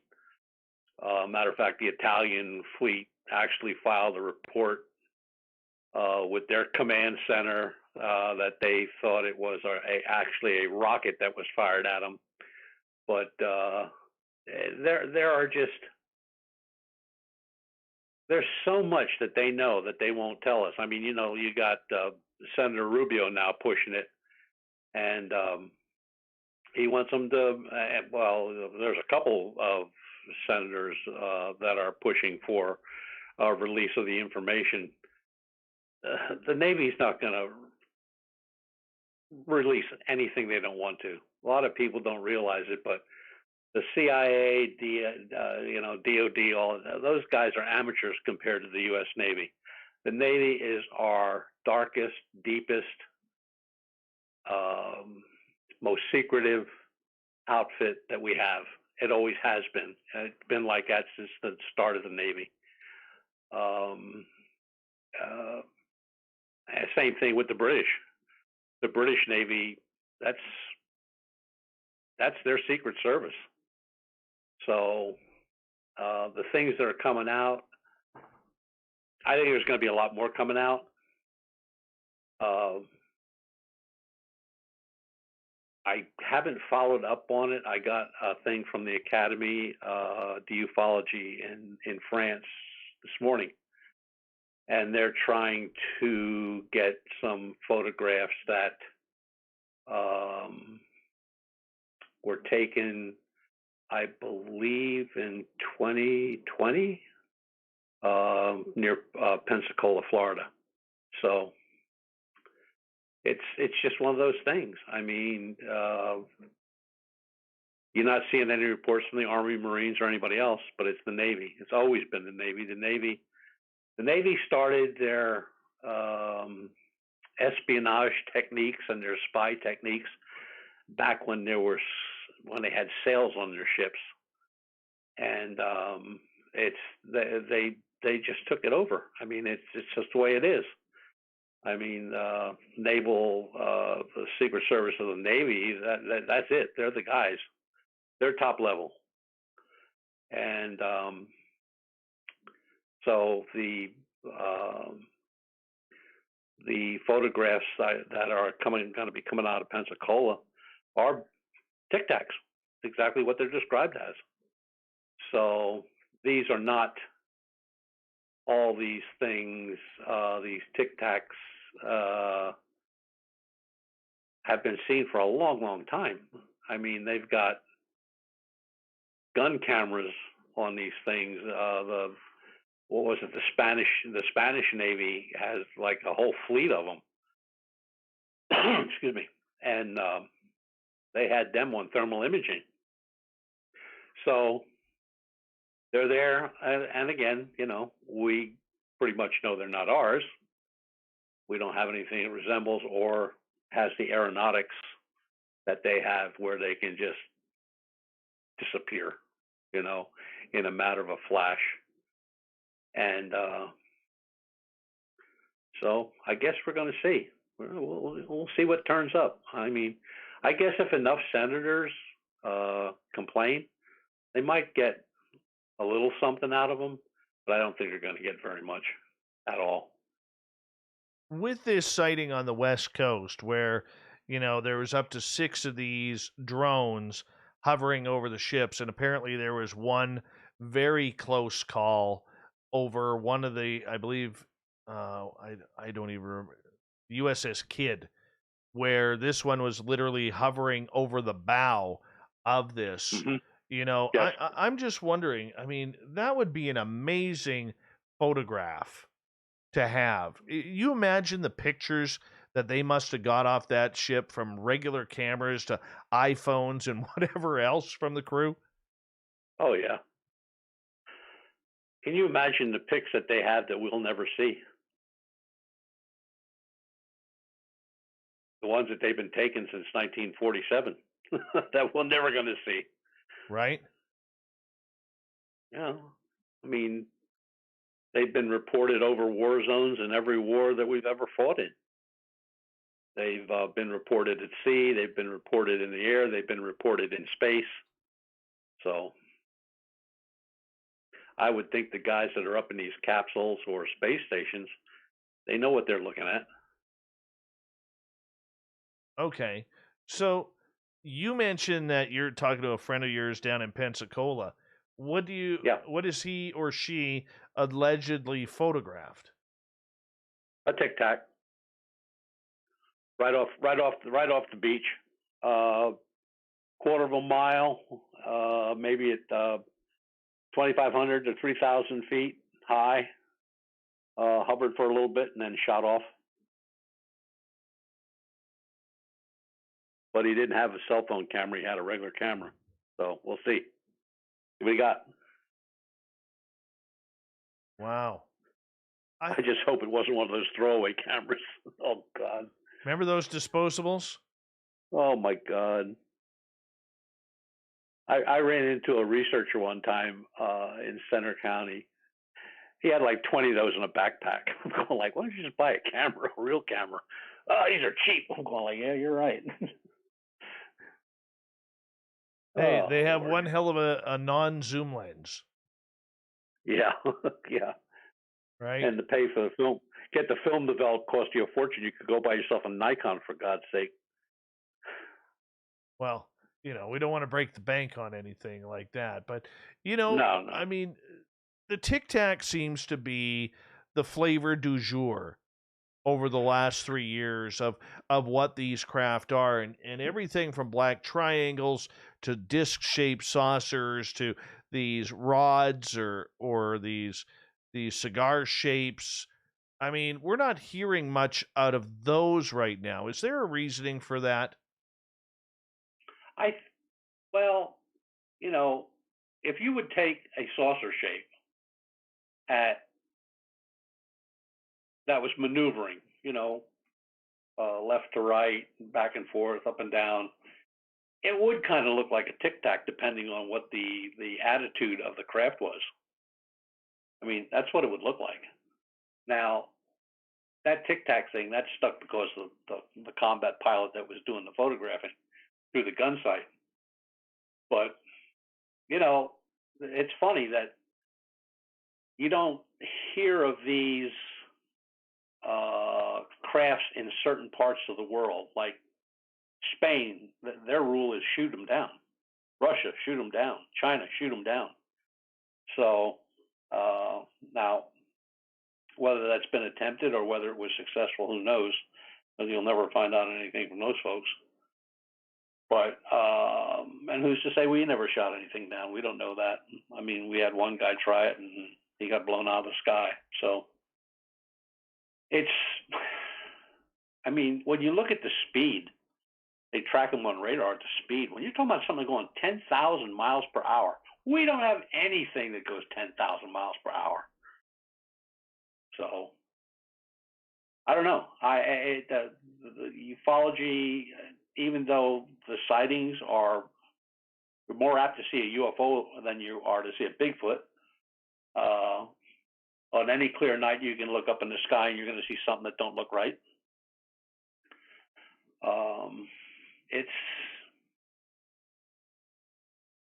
And I don't know. I just think that they're there. They've been there a long time. You know, I don't agree much with the ancient UFO guys, but when you stop to think of things that have been built back thousands of years ago, they didn't have those kind of tools, not to cut granite. You know, you weren't cutting granite with a bronze chisel. So, all right. I don't know. All right. Well, let me ask you, because we're, I believe, 88 days from this potential disclosure coming out on June 1st. You know, and there's a lot of people in the UFO world, and even some of the media for that matter, let's give them credit, where they're pretty pumped up thinking that we're going to be told where them damn aliens are come June 1st. Now, personally, I don't think it's going to happen. I think there's going to be a lot of redacted information, and there's going to be, you know, probably only 1/1,000,000th of the information that the government has that will actually be released. Right. But in that 1/1,000,000th, there might be, you know, something for us to chew on. What is your reaction to the idea of this 180-day clause come June 1st? I don't think it's going to happen either. I mean, it's not the first time that this has been put out like that.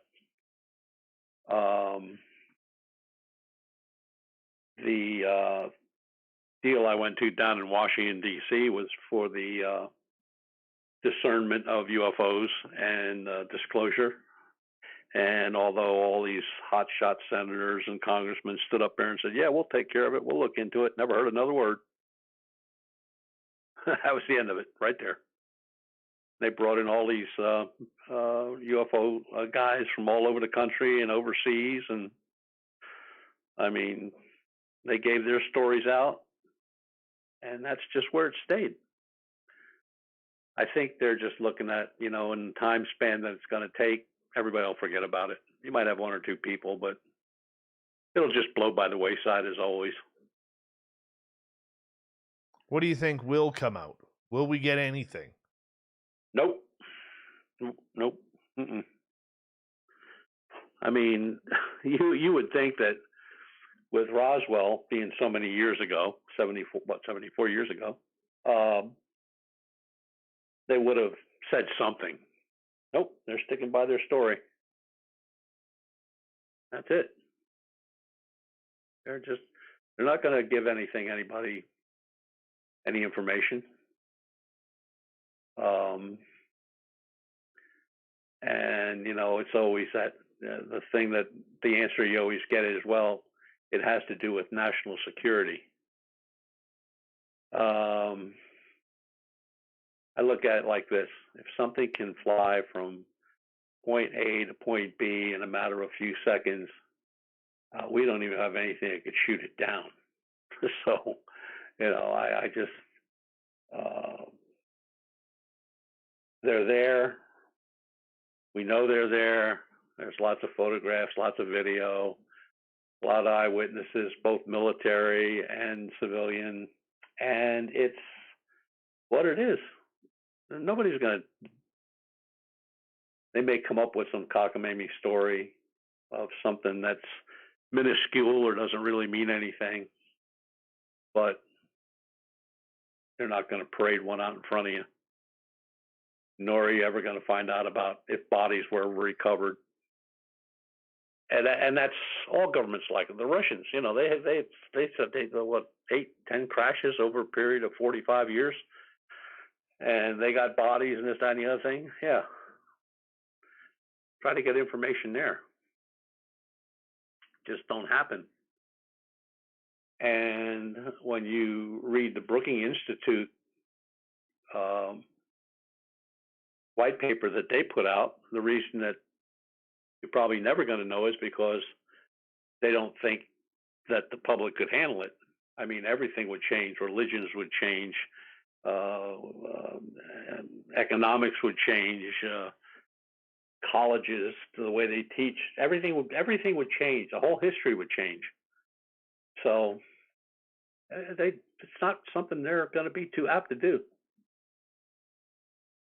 I always said, and my wife laughs every time I tell her, I said, look, here's how it's going to happen.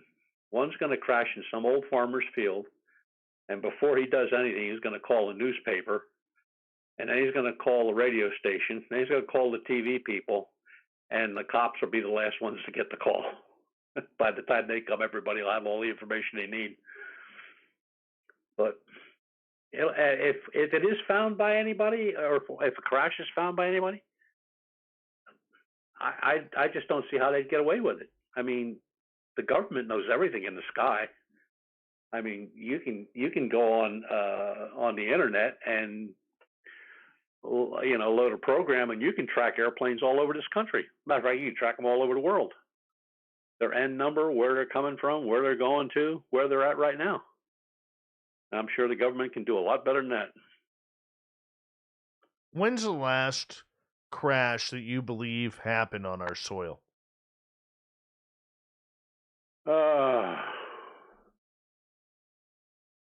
I would probably say, I would say Roswell. I don't think there's been any since then.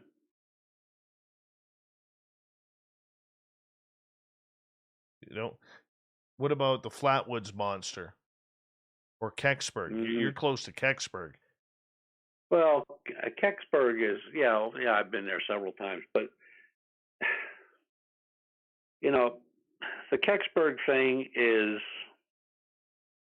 the people that said they saw it have been proven they lied. The people that said it never happened have been proven right. The story of the Civil Air Patrol, the kids from the Civil Air Patrol cordoning off the area till the state police got there, and they were all carrying 45s. I was a member of the Civil Air Patrol. They wouldn't let us near the soda machine, let alone an aircraft, let alone give us a gun. But it's, there's so much things wrong. Two of the witnesses, the one guy who was supposed to be like the witness, he states that he saw it all happening while he was outside changing antifreeze in his Chevrolet Corvair. Chevrolet Corvairs didn't have antifreeze. They were an air-cooled engine. And then he changed it when he got caught at that and said while he was working on his CD player. They didn't have CD players back then. So, the other guy, he described the truck that it was taken away on.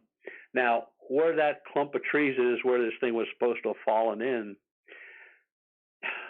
it's an incline that goes down in a field, and I mean it's an incline, and then it comes straight back up again. How would you get a truck down there? And there's no way. Impossible. There's no roads in, there's no roads out. Oh, you can walk down. State police have no record of the call.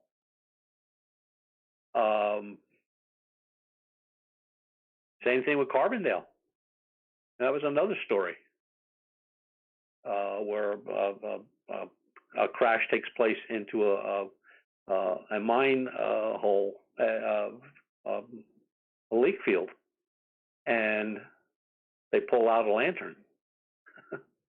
I mean, there's just so many stories,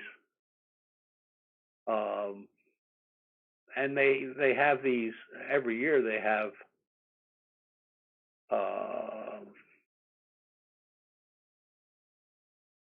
kind of like a carnival atmosphere where they have a big to do about stuff going on, and over the years that's dwindled down to next to nothing. But there are cases that are still open. The one up in Erie, that there you had evidence. Not only was the Air Force on the scene, but you had tripod marks in the sand. You had a substance in the middle of those tripods that looked like tar, but it didn't, like an oily tar, but it didn't sink into the sand. It just laid on top. All the samples were taken of that. Witnesses, 4 to be exact,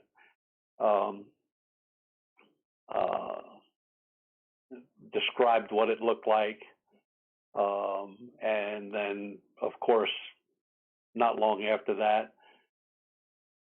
Bigfoot was brought into it, where the one girl said that she heard rustling in a tree, and she looked over and she saw this big hairy thing.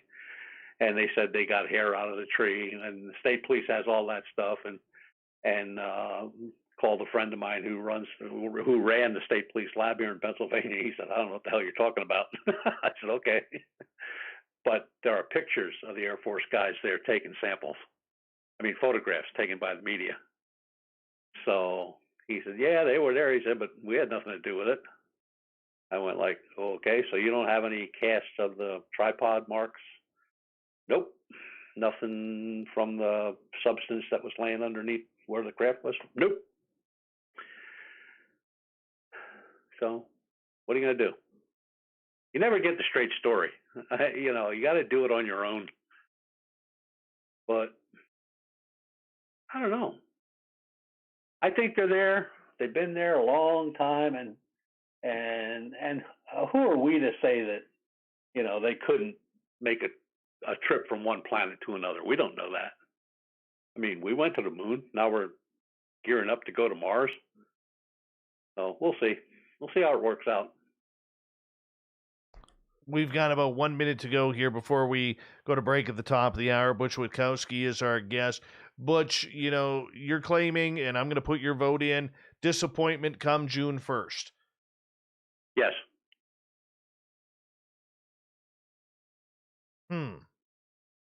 That's an emphatic stamp that you put on there. Yep. It's happened 5 or 6 times in the past. I mean, where this disclosure was going to be made. And then at the very last minute, national security comes up. Those 2 words shuts everything down. And I saw a little article, or my wife actually showed me a little article where Biden says, well, he's going to tell the truth. Yeah, he'll wind up like Kennedy. He ain't going to tell nobody nothing. Well, I guess that's one of those things that we have to wait and see. We have to wait and see on this, because in realistic sense, we don't know what's going to be in that report. We know there's going to be a lot of stuff scrubbed, and we know no matter what, it's going to really upset Butch Witkowski for what's not released. That is the truth. We'll have, I'm going to get you to hold on, Butch, right there, because we are going to go to break here at the top of the hour. Butch Witkowski's Strange Days. We do it near the end of each month here on Spaced Out Radio, where we bring in Mr. Witkowski from UFOcop.com to come on in, talk everything cryptid, UFO, ghosts, whatever's on his schedule. Whatever he wants to complain about that night. Yes, we love him around here, UFOcop.com. We got Butch for another 30 minutes on Spaced Out Radio. Hour 3 continues right after this.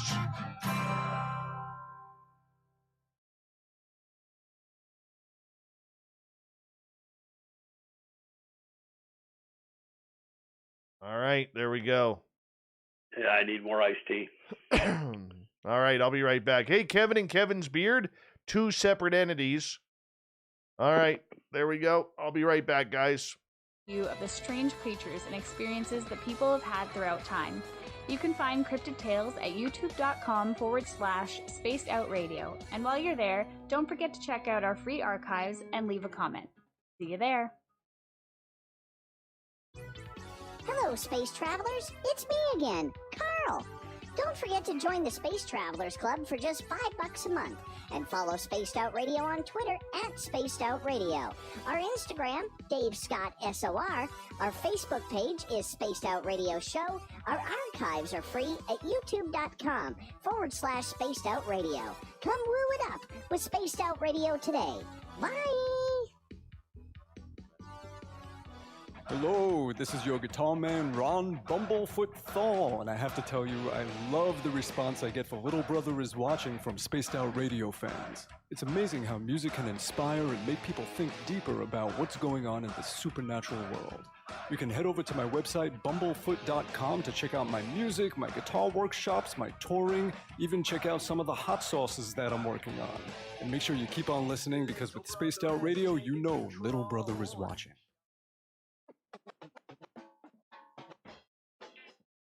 The SOR Vault is open for business, and do we have some cool swag for you to pick up?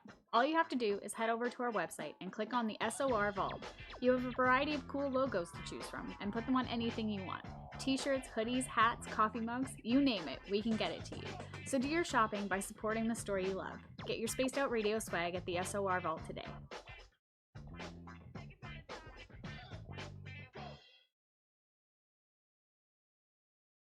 Hello everyone, this is Ryan Stacy from the Experiencer Support Association, otherwise known as TESSA. We're glad to team up with Spaced Out Radio to help investigate your experiences on the SOR Sightlines report. Together, we'll investigate the strange sightings and occurrences you've had. We're looking for answers just like you. So fill out a Sightlines report on the Spaced Out Radio website and let's figure out what's going on together.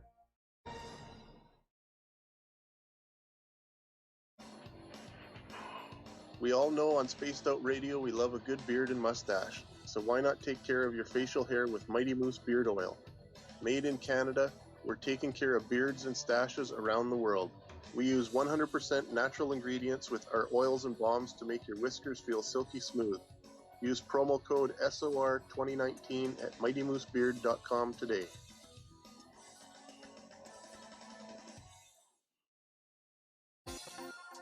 For the price of 1 cup of coffee a month, you can become an SOR Space Traveler.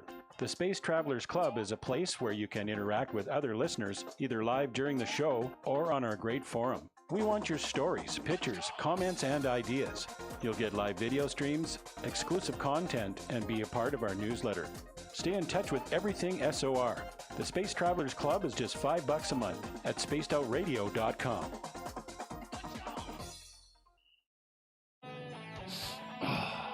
I'm feeling a little spicy tonight. What to do? What to do? Why not get Bumblefuck? 4 million Scoville units of pure hard rock. Bumblefoot hot sauces come in 3 flavors. The burning Bumble. Tone it down a bit with Bumblicious and throw the sauce on everything. Spice it up. Bumble me, baby. Bumblefoot hot sauce.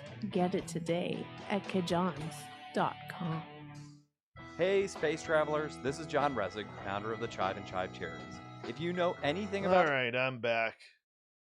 Yeah, I'm here. Me too.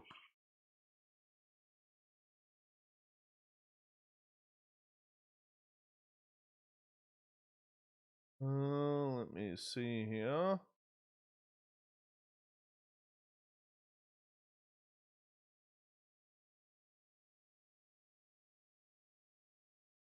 I'm hungry. Damn it, I'm hungry. You have no idea. I am starving. Like, I am going through my Rolodex right now of every type of food in my house right now.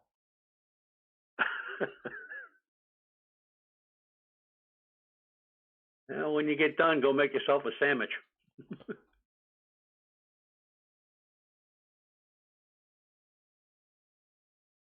Or are you thinking more porterhouse steak? Oh, no. No. You know what I'm actually craving is an orange. A big, fat orange.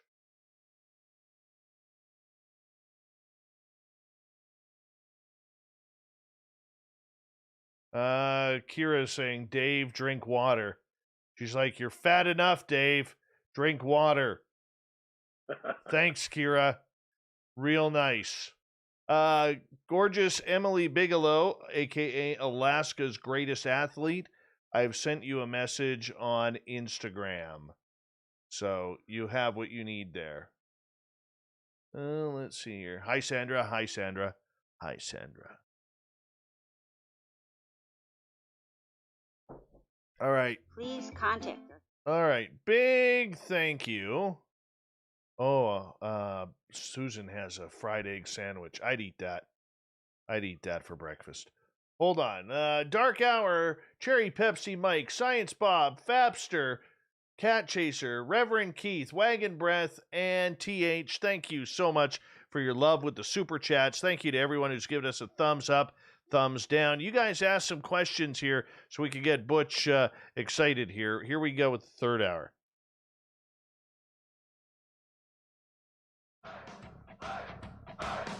Would you like to connect with us? Head to spacedoutradio.com for all your latest show info. Now, back to Dave Scott and SOR. Third and final hour of Spaced Out Radio is now underway. Thank you so much for tuning us on in and keeping it strange and weird in your life. We welcome back everyone listening in on our terrestrial affiliates around North America, digitally on TalkStream Live, Revolution Radio, and KPNL. All of our archives are free by going to youtube.com/Spaced Out Radio. Just do old Davey the favor, hit that subscribe button. The Desert Clam has set the password for tonight in the SOR Space Travelers Club. What do you got for us, Clam? Dentirostral. Dentirostral is your password. Use it wisely, Space Travelers, as the Clam sets a password each and every night right here on Spaced Out Radio. Our website is spacedoutradio.com, where we have a plethora of features for you, including rocking out to Bumblefoot and reading up on Captain Shirk's SOR Newswire. Follow us on Twitter at Spaced Out Radio and on Instagram at Spaced Out Radio Show. For the final time tonight, we introduce Butch Witkowski and Strange Days. We bring in Butch near the end of each month, talk about the weird month that was and all the strange and weird. We were just talking UFOs right beforehand, where Butch does not believe that we are going to get anything juicy come June 1st when the UFO report is allegedly due. And Butch's website, uforcop.com. And let's continue on. Butch, welcome back. Yes, sir. What do we got now? Well, I mean, you know, the audience is just in our chat rooms and on Twitter is just happy to be hearing from you. I mean, they're just, you know, good people here. Good people here. But I want to ask you in regards to the UFO side of everything. And you, I know you're pretty much not expecting anything June 1st. If anything does come out, what do you expect to come out? I probably stuff that's already been reported, you know, like the Tic Tacs with the Navy planes and maybe the Spanish, their reports of their planes chasing, Japanese planes chasing, that kind of, maybe some reports from commercial airliners that, you know, have had their run-ins. That's pretty much, I think, you'd get. I mean, stuff that's been out there for a long, long time. And, of course, some of it's new. Excuse me. So that's pretty much all I expect they'll put out, if they put out anything at all. Okay. Here's one thing that concerns me, Butch, and I'm curious to get your opinion of this. Over the last few years, we have basically seen, you know, the entire UFO world kind of erupt in front of the public eye, which I think has been a good thing. But it seems like this new generation of Sasquatch, where the hell did that come from? Of UFO researchers really seems to be focused on the last few years. Like ufology really only started with the Tic Tac incident back in 2004 with the USS Nimitz. Why do you think that there is so much hindrance on looking into the past, whether it's Kecksburg, Shag Harbor, or Roswell? Well, I think they've been investigated to death. I mean, there's books on everything, videos on everything, TV shows on everything.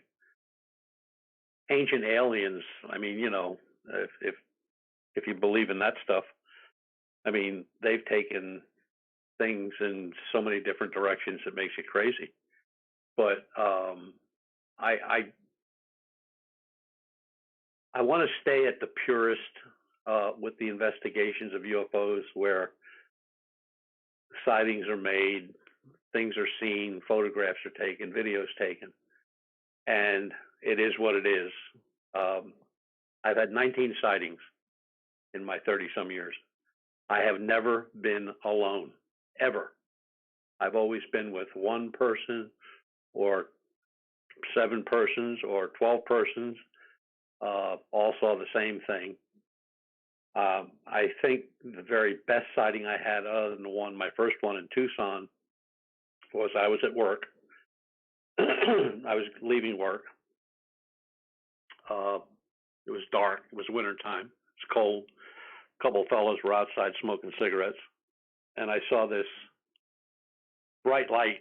At first, I thought it was the sun coming up. I thought, nope, wrong direction. And it just seemed to be getting bigger. And it didn't look like it was very high in the sky, but I'm sure it was.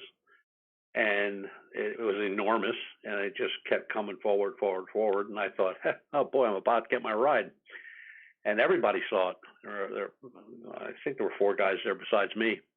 And it stopped and turned it was bright white, and it turned a bright cherry red, as red as you could ever think, and shot straight up into the sky, into the stars, and that was it. So everybody saw what it was. The one guy till this day says he didn't see nothing, but he was just terrified. I mean, he's just terrified. He's a big boy too. But anyhow, so I went home. I made the report up. I was in MUFON then. I made the report up and I sent it in. And I went into the kitchen to get a cup of coffee, and my phone rang, and it was one of my investigators, and said, "Did you just see this report of this bright white light that turned red and shot into the sky?" I said, "Yeah." He said, "Who put that in there? Do you know?" I said, "Yeah, I did. I saw it." And he says, "Okay." He said, "The way our system worked, you had to go from one thing to another to get to another report." So I did that. He said, "Read that report." So I read the report, and it was from 2 people, a husband and wife, that are doing some grocery shopping early morning, and were just taking a few bags that they had in their truck out in their driveway, and they saw exactly the same thing that I reported. Exactly. The time, I don't remember right offhand, but if I mark the time down at 6:01, they marked their time down at 6:02. That's how close the time span was. Did exactly the same thing. Turned bright red, shot into the sky. And he said, "Now go down to the location and see where it's at." And I went like, "Okay." So I went down to the location box and punched it up. It was 75 miles from where I was standing.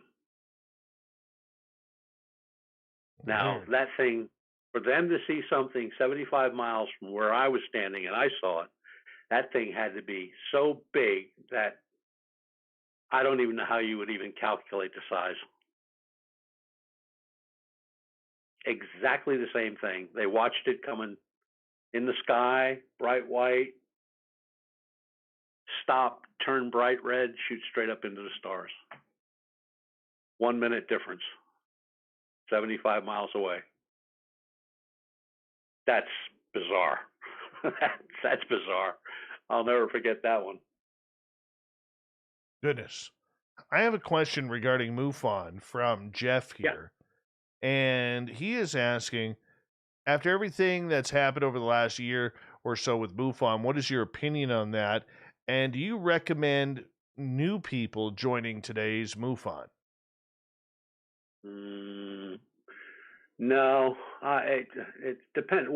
Depending on where they live, there's probably a good group of researchers out there. The only problem I always ever had with MUFON was the fact that reports disappeared. Good reports just disappeared, and a few of my own did. So, when people start making reports disappear, they're hiding something for somebody. And the excuses that came out were just bogus. And with all the stuff that's happened in the last year or two or three, were just not good. And a lot of people left. They just don't want to be associated with that kind of stuff. But they've been very quiet. I don't know how bad their membership suffered. I know one time they were saying they had 4,500 people in there. That was a lie. They had 1,500 at that point. And then after the first melee went off with the racial stuff, they were down to like under 1,000. And then of course you had the director of MUFON trying to meet a young girl at a motel. So that being said, it was just if that person is interested in getting involved with the group, he can get me on Facebook. That's the best way to get me on Facebook. You can get my email address right there, or you can, phone numbers there, the whole 9 yards, and I'll hook them up with somebody in their area that they can get involved. Do you think MUFON is walking on its last limbs? Well, let's just say they're on thin ice. There are just too many issues. People don't want to be involved in stuff like that, or be involved with any organization that has those kind of issues. Well, it makes sense.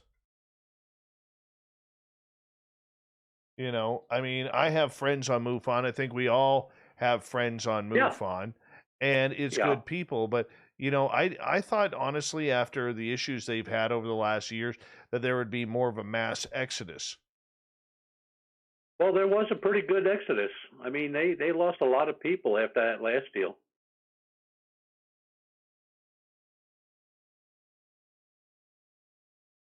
No, I get that, and I get that they have, but I mean, I don't know what direction they're going in. That I guess. I don't think they do either, Dave. Do you think? Do you think it's in inner turmoil? Oh, there's always been a lot of inner turmoil. I mean, they charge you for everything to. I think when I took my investigator's test back in 2007, it cost me like $35. Now it's almost $200. Any group out there, my group or any other group that I'm aware of, they don't charge you anything. Why would you charge anybody anything? You're inviting them in to help them and for them to help you, and they're going to have their equipment. They're going to use your equipment. It's just back and forth, and people don't have that kind of money. I mean, to go to one, I don't even know if they had a. No, I don't believe they did in 2020 or 2019, and I don't think 2021 is scheduled a MUFON conference. That was big money. You go to a MUFON conference, you were looking at $1,500 to $2,000. Wow. Yeah. What I said. I never went. What scares me about MUFON is I don't want to see their archives go to waste. You know what I'm saying?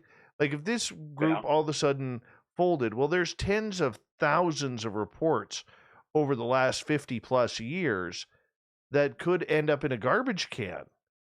A digital garbage can, but a garbage can nonetheless. And I think, it's a real disservice to this group. Yeah, that would be a shame, but I would hope, matter of fact, I would really hope that one of the board of directors or somebody would have access to those has been storing them away where they can't be just thrown out the window. Okay. So if you were to expand UFO Cop across the United States and or North America, what would you do? As far as setting up something credible.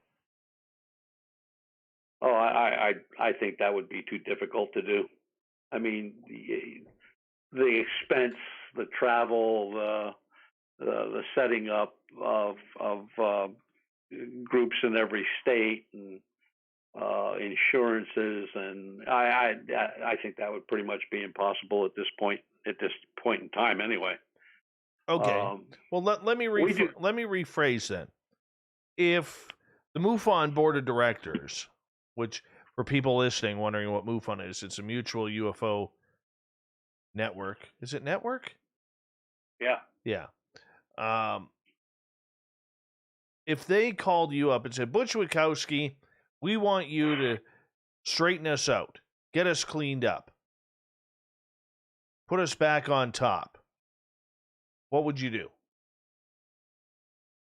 I think that's beyond that now. I mean, with what happened with the director, I mean, the day it happened, and I got notified by somebody about the pedophile move, or whatever you want to call it. I know of 8 people that just quit instantly. They just packed it in right then and there. I don't even know how you'd save anything like that. I mean, they've come close to going under a couple times, not for those issues, but for other issues.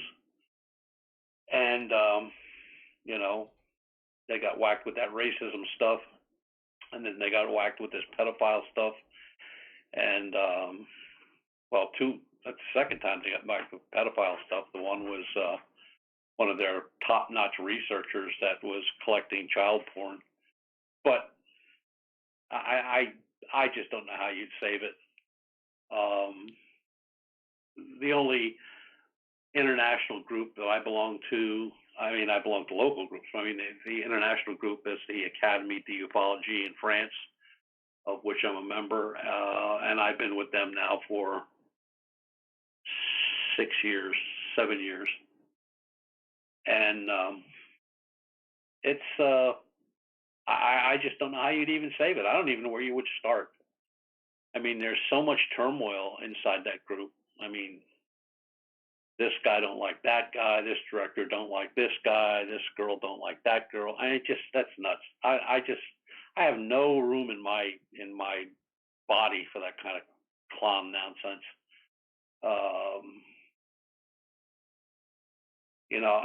In all these years, I only had one guy come on into the group that I got rid of within 2 days, and it was because of his treatment of a witness. And I just said that, no, we don't do that, and you're done. So, and that was the only one. But can't have everything, Dave. And, you just got to go out there and try to do the best you can. But, I mean, we've helped many researchers, and we don't charge anything. We've never charged anybody a dime for anything. And I just like it that way. We're not beholden to anybody. We haven't had anybody donate a ton of money or anything like that. It's all come out of our own pockets. And it's just the way it is. It's just when you get in all that mishmash back and forth, and this one don't like that, and this group don't like this group, or they're getting more reports than I am, and you're getting more reports than they are, and that's crazy. It's just not. That's baby stuff. That's kindergarten. I just don't have time for it. I just I have days here where nothing's going on. And I have days here where I'm in the library from morning till evening. My friend, we have 4 minutes left with you tonight and another show that's flown on by. I want to ask you in regards to what you're doing to prepare for the run up on the cryptid times and people staying up late now that it's warming up. It's going to be easier to spend some time outside and take a look around and in the sky above, you know. How do you expect 2021 to go for you now that things are starting to open up south of the border? Oh, I think they'll be good. You know, it's already started. We've been in contact with a couple other groups that have requested some help, some boots on the ground or information or background research that we could do for them, or video to edit or photographs to edit. So, I mean, that stuff is just, that's what we like to do. I always found that helping other people, try to get them to the point where they're trying to get to, has been a real godsend for us, because, you know, it works. It just works. And, you know, like whether it's me hooking somebody up with another group in their area or helping them with some background research, or, and we've done that for SOAR members. We've had SOAR members contact us for background research or to look at photographs and stuff like that. So I like it that way. It's being part of a community. And we're not in the same group or anything like that, but we're in that same researcher, investigator community. And I think that's pretty cool. All right. And with 2 minutes to go, for the people out there listening in Radio Land who are thinking, hey, I'd like to see a Sasquatch or a Dogman or a UFO this year, what's your best advice? Best advice, keep track of the groups that are doing that, a lot of that. I mean, there's just groups that do nothing but, bipedal and Dogman. There's groups that just do nothing but Bigfoot. You know, watch those sites. I'm not telling you to join their group or anything like that, but watch the sites. Watch the internet for stuff in your area. Hey, if you live in a state, you put in there and just Google Pennsylvania Bigfoot and see what comes up. Or Pennsylvania UFOs, see what comes up. I mean, it might be stuff that you already known, or there's stuff that, you know, you've never heard of before, and it'll give you something to look at, and then you can get right into it. If you need help, you can get me on, best way to get me actually is on Facebook. I mean, or the blog, and those are all listed on Facebook. So it's under Butch Witkowski, it's under U4COP, it's under UFO Research Center of Pennsylvania, it's under JAAR Magazine, which is for abductions. So that comes right to me. So sometimes when you send it to the website, that's all screwed up. So that's been hacked so many times I get crazy just thinking about it. Well, you know what, my friend? It is always a pleasure to have you here on this show, because you're always fun, you're always entertaining, and, you know, you always know a good way to work up our audience and let them get worked up with you, and I think you got a lot of support out there. Oh, that's good. I like to hear that. Do us a favor, tell people how they can get a hold of you. We got 30 seconds. Facebook, under Butch Witkowski, all the contact information is there, including phone number and email. Under U4COP, under UFO Research Center Pennsylvania, and JAAR Magazine, JAAR, which is our site for abductions. I have one computer, does nothing but pretty much stay on that 24/7, and I get back to people within sometimes minutes, sometimes a couple hours. Beautiful. Thank you, my friend. Butch Witkowski in Strange Days. We'll talk to Butch at the end of April. Coming up next, we have the SOR Newswire. We have the Thought of the Day. Stay tuned. Spaced Out Radio continues right after this.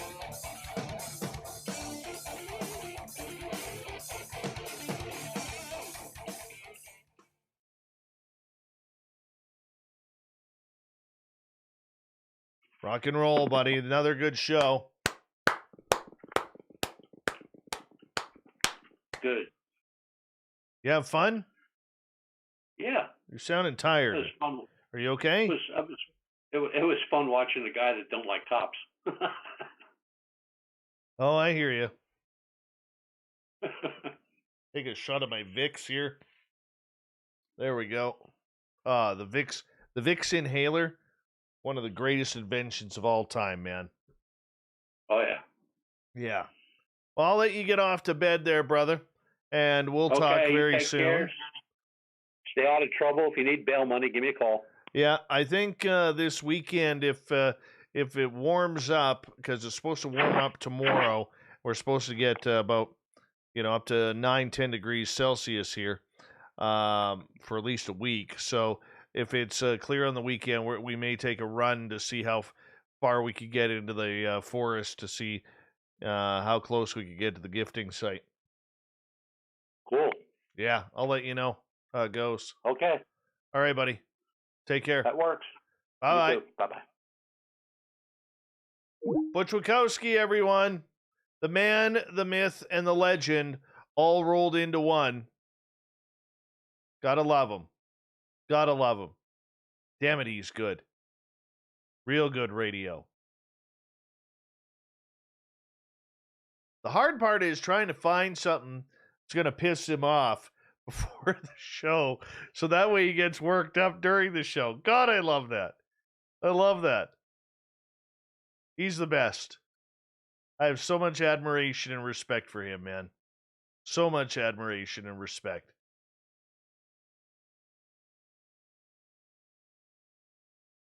Good old Butcherino.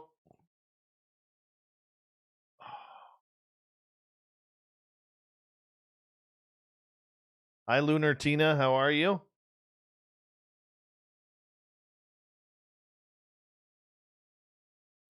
Who's on tomorrow night? Good question.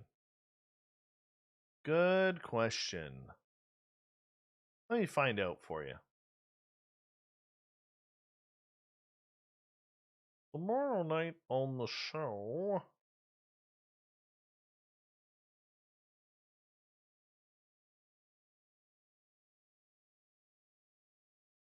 Tomorrow night it'll be Writers of the Future with John and Emily Goodwin. They're really good people. They're real talented writers. They help judge a book contest on sci-fi and horror and UFOs and everything. So we're going to get into that. I usually bring them on once a year. They're really nice people. It's not a typical conversation, but you guys will have a good time. And then Wednesday night, we have... where did I put that? There it is. Wednesday night is Kathleen Marden talking about the anniversary of Betty and Barney Hill's abduction. That's her aunt and uncle. On Thursday, we have Identifying UFOs with Dr. Michael Masters. And then on Friday, we're going to turn the woo up. It's R. Keith Andrews and the ET Connection. I know how pumped up all of you guys are for that. I know I am, because it's an R. Keith night, man. You never know where it's going to go on an R. Keith night, that's for sure. Yo, Dave, are you hungry enough to eat breakfast food at this late time? Juliana, come on. Shame. You're better than that. Come on.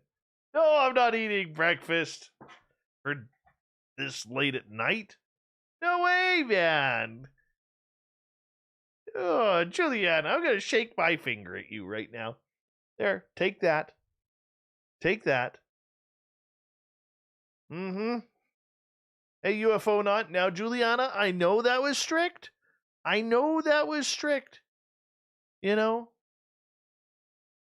But, man. No, I can't have pancakes either. That's breakfast food. Hey, Anya, how are you?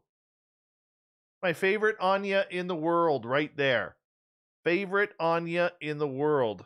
Oh, I could use some Eggs Benedict tomorrow morning. Well, that's cool, UFO Nut.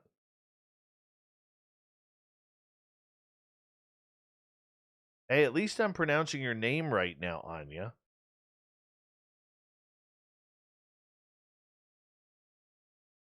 All right, 20 seconds. Big thanks to TH, Wagon Breath, Reverend Keith, Cat Chaser, Fapster, Science Bob, Cherry Pepsi Mike, and Dark Hour for the amazing super chats tonight.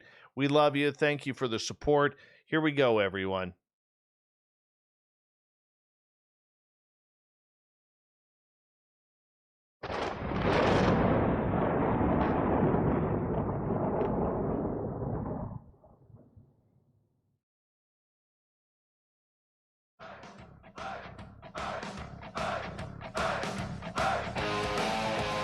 We've rounded third. We're heading for home tonight on Spaced Out Radio. I am Dave Scott, the guy behind the microphone. And I want to say thank you so much for tuning us in. I want to remind you that if you missed most of this show or others, check out our free archives by going to youtube.com/Spaced Out Radio. Do old Davey the favor, hit that subscribe button. Our website is spacedoutradio.com, where we have a plethora of features for you, including rocking out to Bumblefoot and reading up on Captain Shirk's SOR Newswire. Follow us on Twitter at Spaced Out Radio and on Instagram at Spaced Out Radio Show. Speaking of the news, let's do this thing.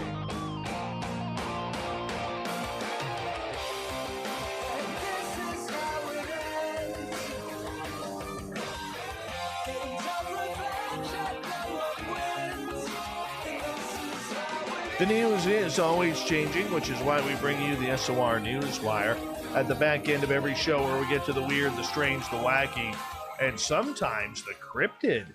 The Loch Ness Monster has reportedly been seen for a 5th time this year already after a dark shape appeared on the surface of the water.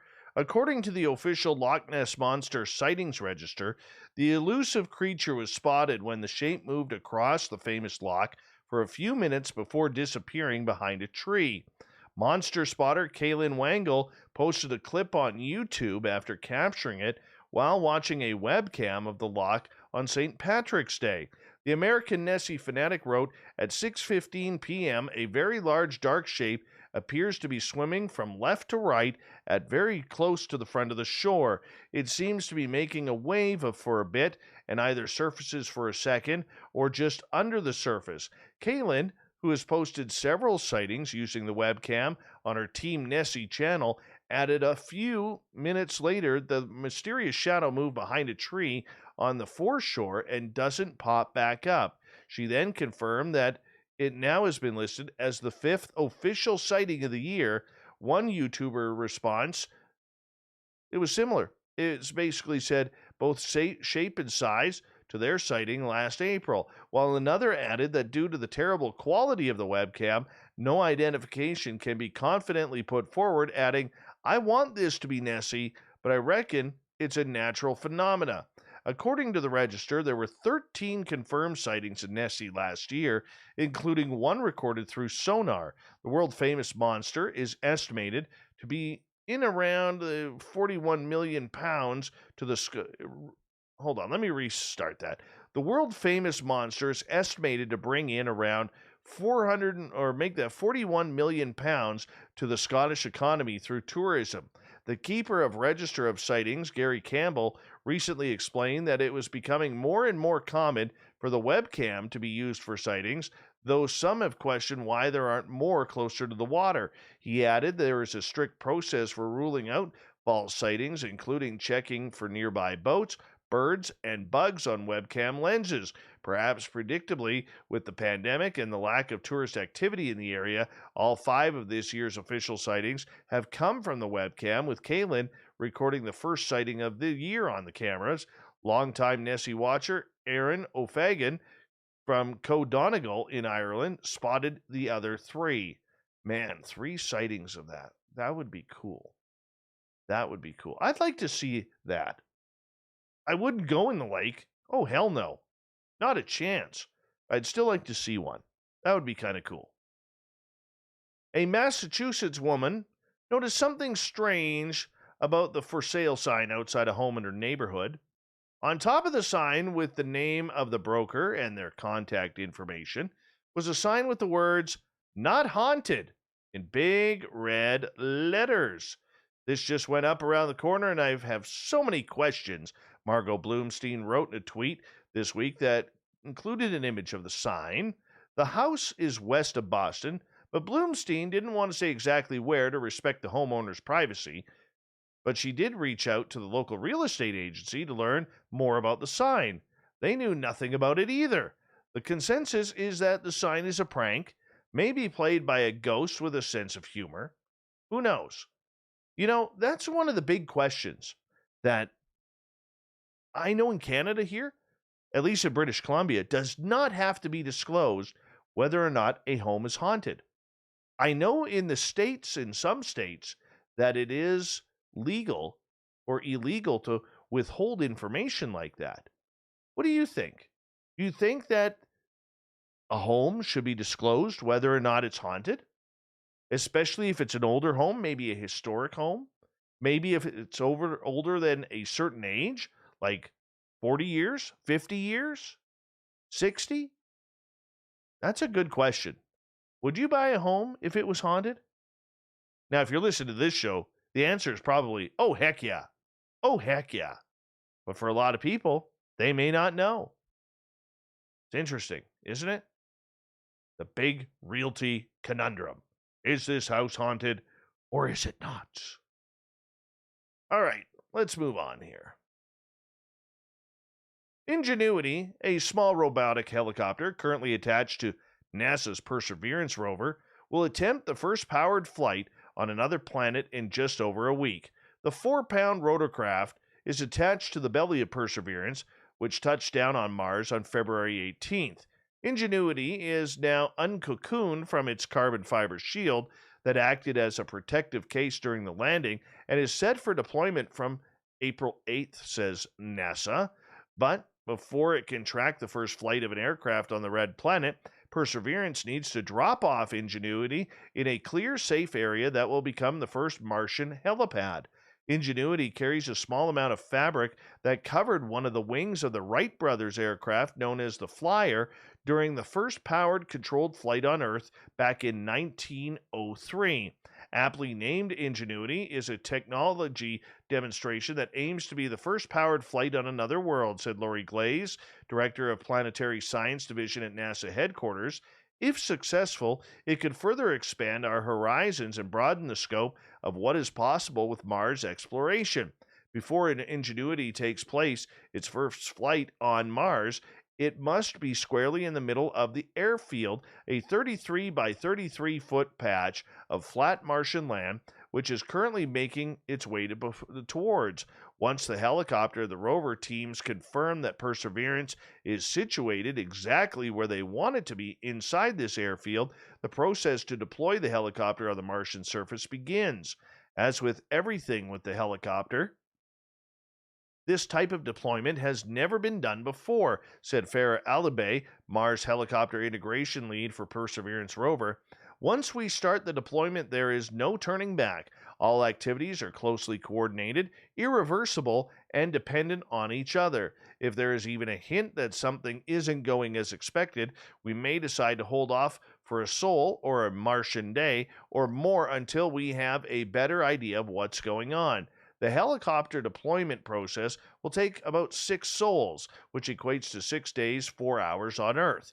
On the first sol, the team on Earth will activate a bolt braking device, releasing a locking mechanism that helped hold the helicopter firmly against the rover's belly during the launch and Mars landing.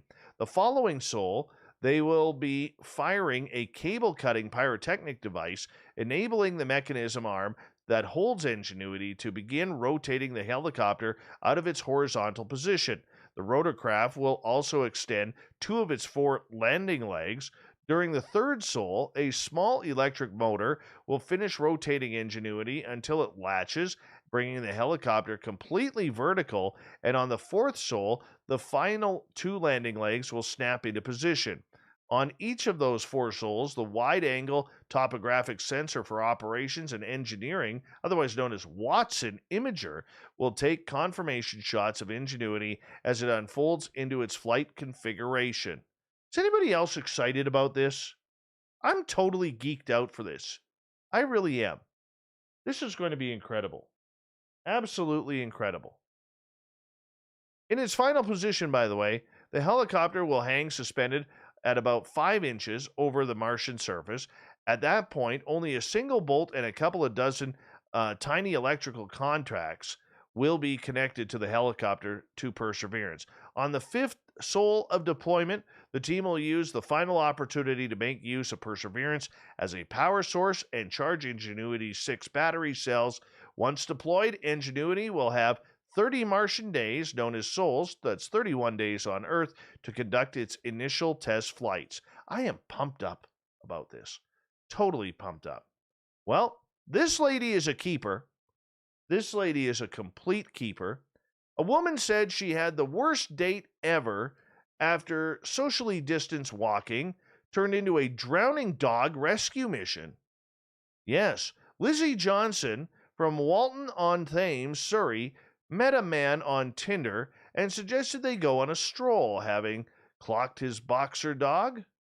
However, it later transpired that the pup had never seen water before, and it promptly jumped into the River Mole, sending the owner into a flap. The mom of 2 realized she had no choice but to clamber in and save the dog. 37-year-old Lindsay said, as the dog jumped in, he just panicked and was like, "Oh my God, my dog's never been in the water before." I had to pull the dog out because the owner was too busy flipping out. I took a step to the left in the bank and went in even deeper below my boobs, so I had to work out how to get out from there. I was wearing mini-heeled boots, so luckily I had some grip and managed to get my legs quite high above the river water and hook onto a twig, dug in my hands into the bank to find something to grip onto.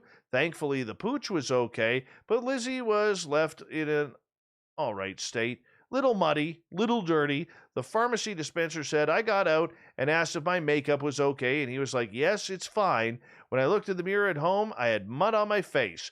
We walked past quite a few families, and they looked at me like, "What have you been doing?"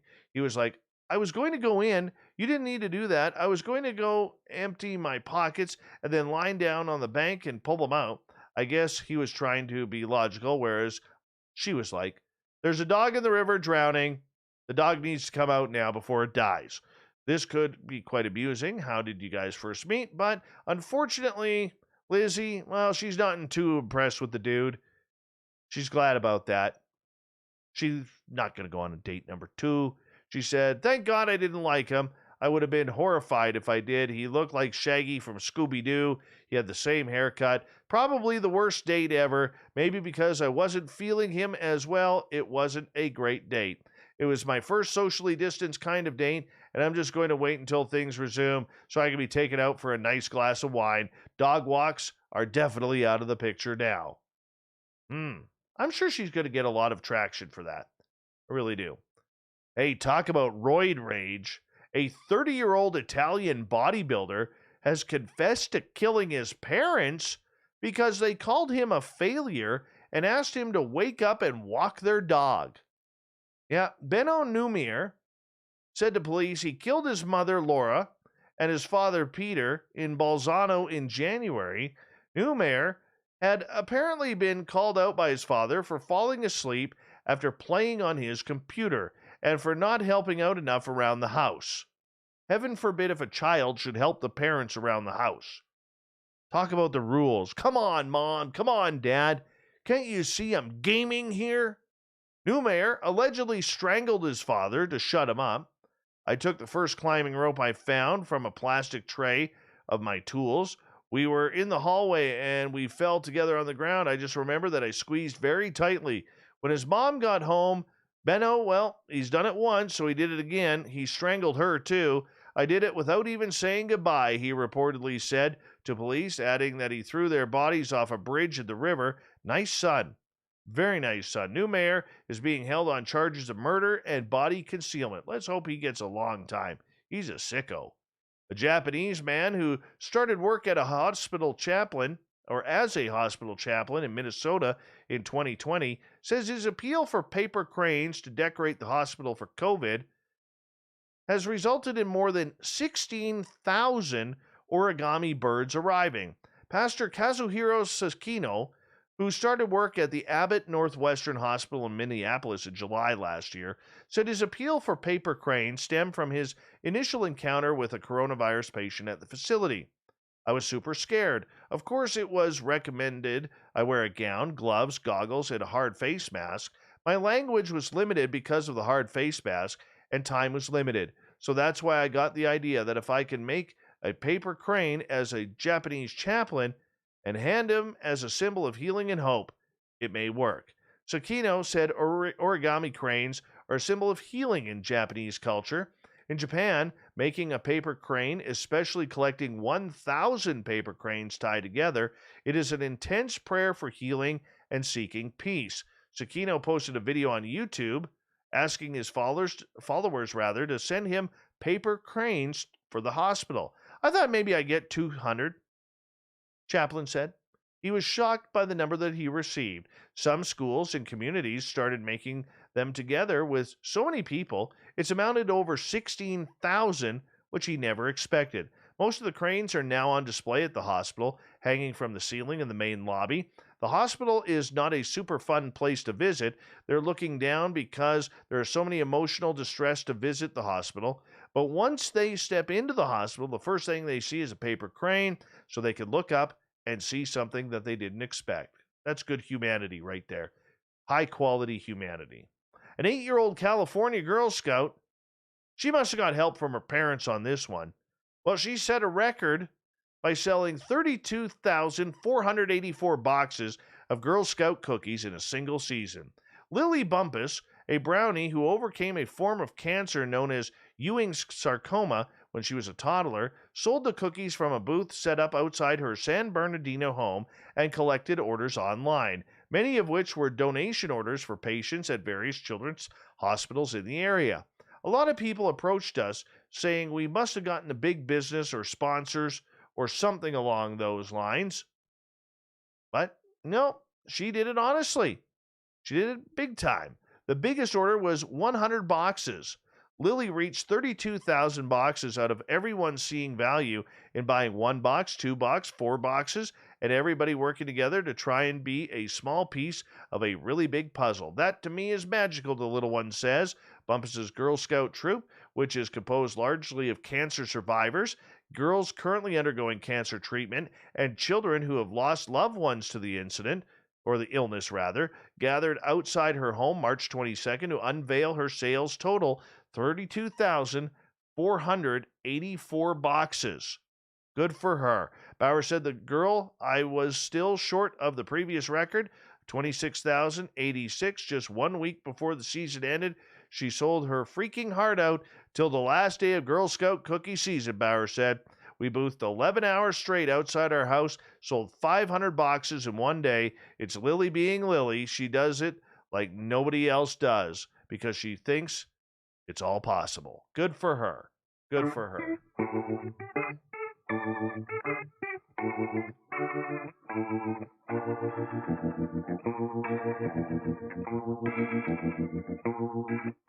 Thought of the Dave happens every night at this time, where we ask a question on our Facebook and Twitter pages, then read your responses on the air while we love the audience participation around here.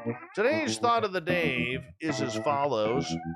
What are your plans for the Easter long weekend? Jeremy, apparently my wife told me I'm remodeling our kitchen, so yeah, she's recovered from COVID. Mark in Australia, I will be listening to Spaced Out Radio and catching up on other shows. Jen, going to have a look at the calendar. I didn't know that a holiday weekend was coming up. Look at that beautiful surprise, Jen. Look at that. Twin Rose, working my last Friday and Saturday nights at least for 6 months at the job I started at the top of the year. Cherry Pepsi Mike, praying for the second resurrection to end this dumpster fire. Greg says, I'll take 3 days of less COVID surge. Linda, fun weekend, endoscopy Friday, and barium swallow fluoroscopy Monday. Somehow that just doesn't seem appetizing. 13 ballads, erotic paranormal disco pop. Disco pop. Wow. Listening to Boney M's Rasputin. I like that song. I do. It's old school. Fantastic. And learning how to make puppets.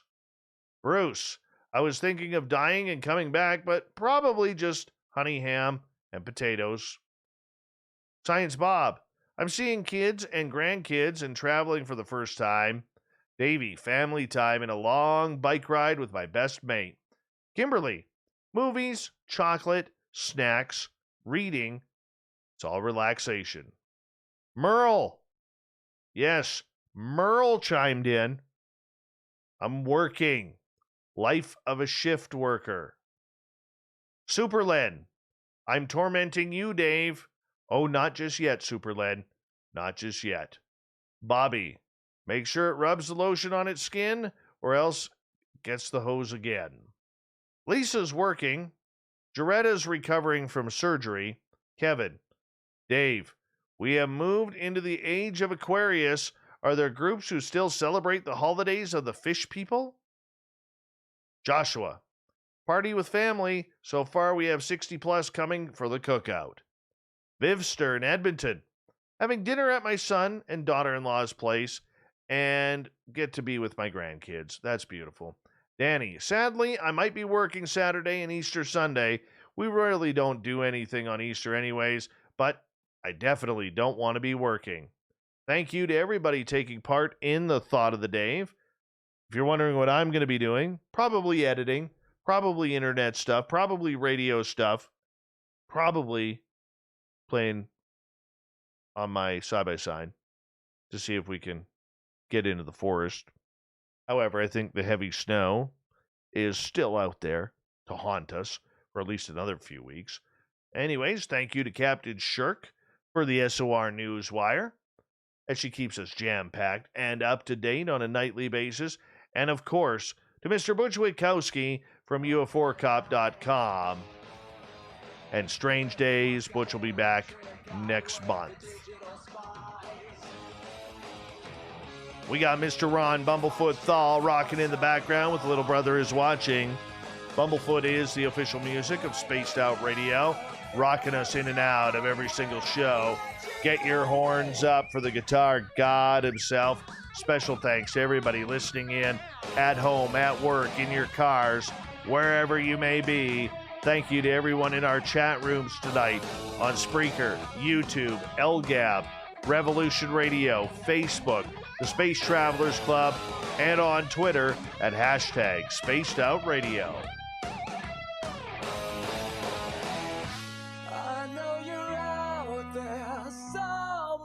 Remember, this show is copyright by Spaced Out Radio and SOR Media Ventures Limited. Thank you so much for choosing to share your evening with us, because together, my friends, we're watching. We own the night. Mr. Bumblefoot, we need a favor. We need you to take us home.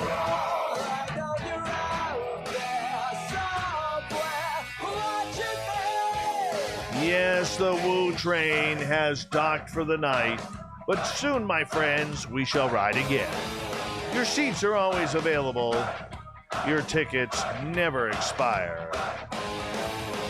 And if you want to bring a friend, we've got room for them too. Good night.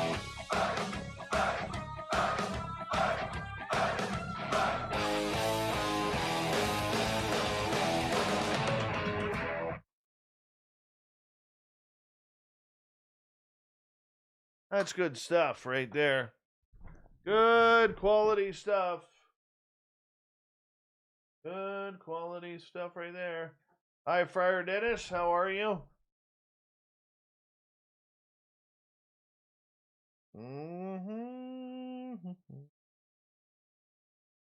Do-do-do-do-do-do.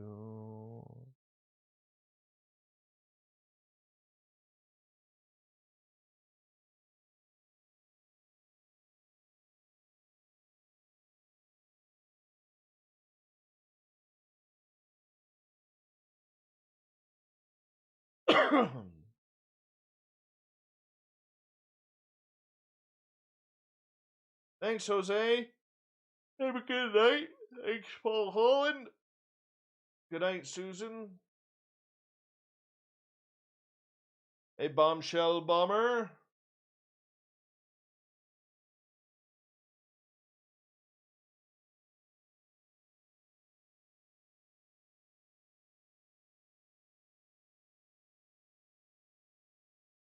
Grandmaster with a plethora of thumbs up.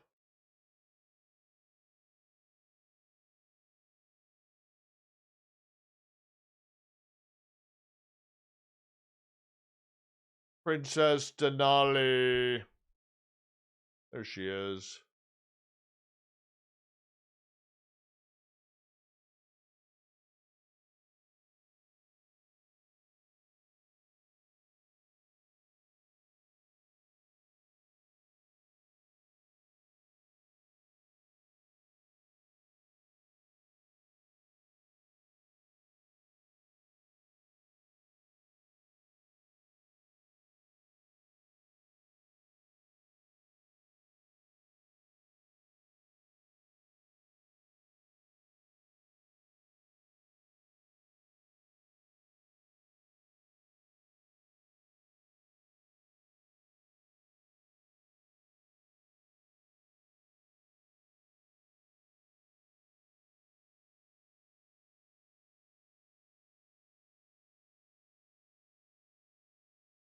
Or was Vinster tonight?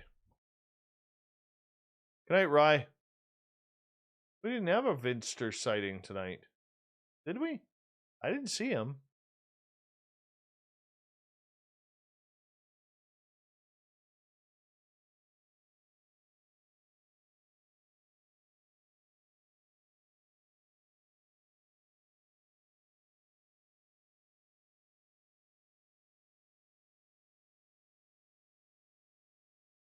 I've never seen the Ogopogo. Ogopogo people are really hard to find, believe it or not. They really are.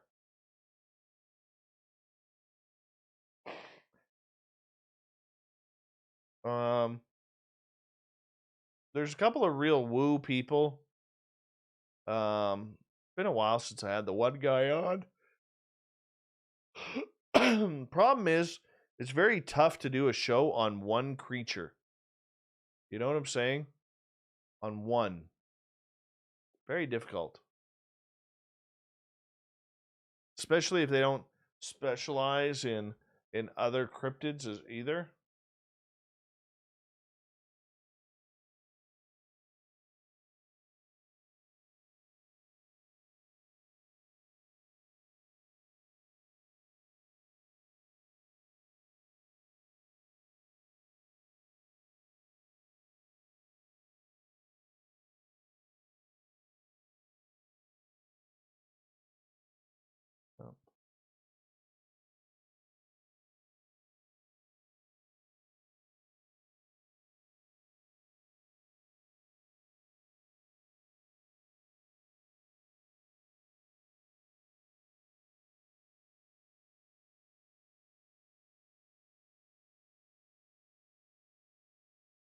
What kind of cereal did you have tonight there, Stu Gerson?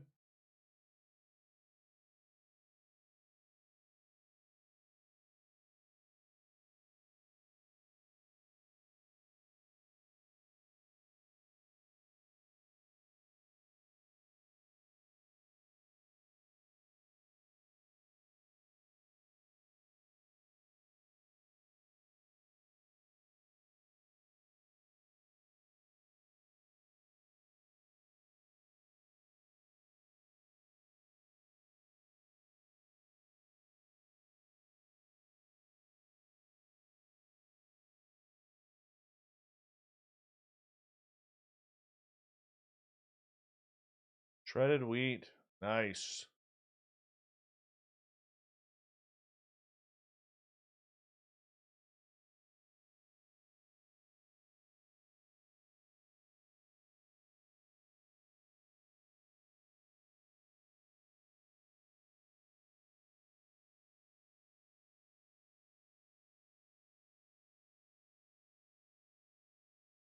All right, let's get rid of that one. And let's go all. So, copy.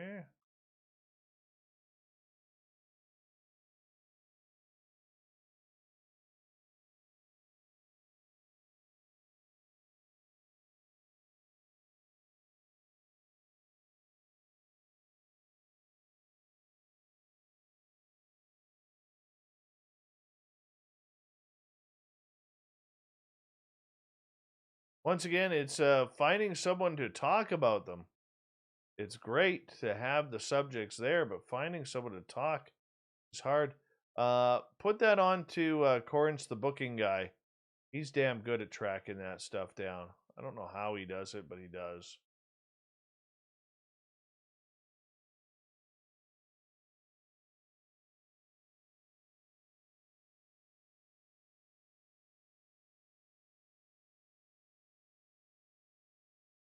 Well, I saw the trailer versus Godzilla versus Kong.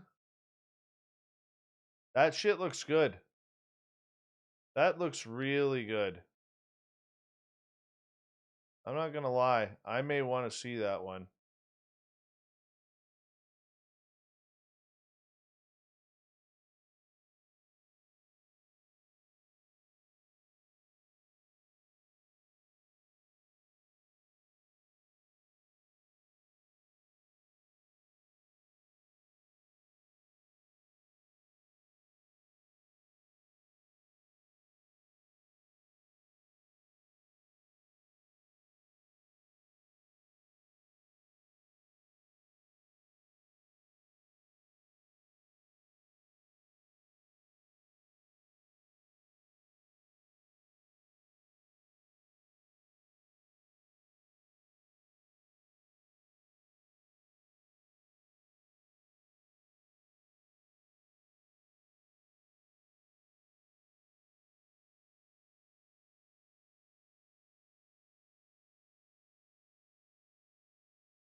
I'm seriously hungry.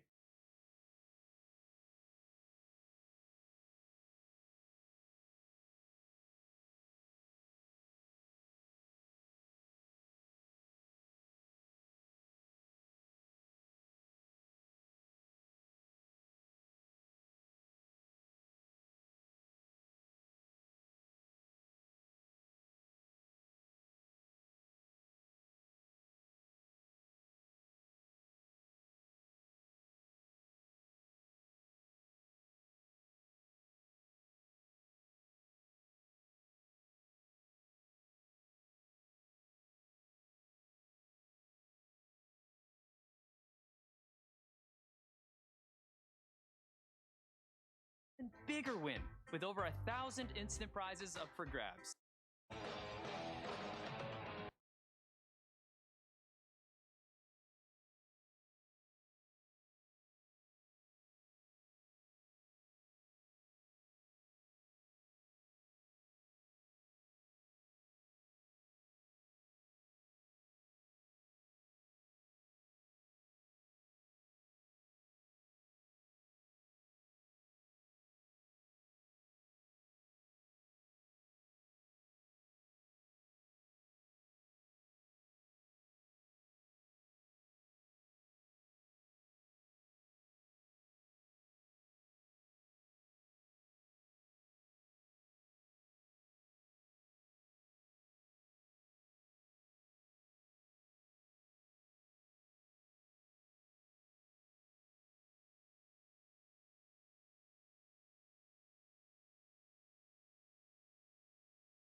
Now we are converting.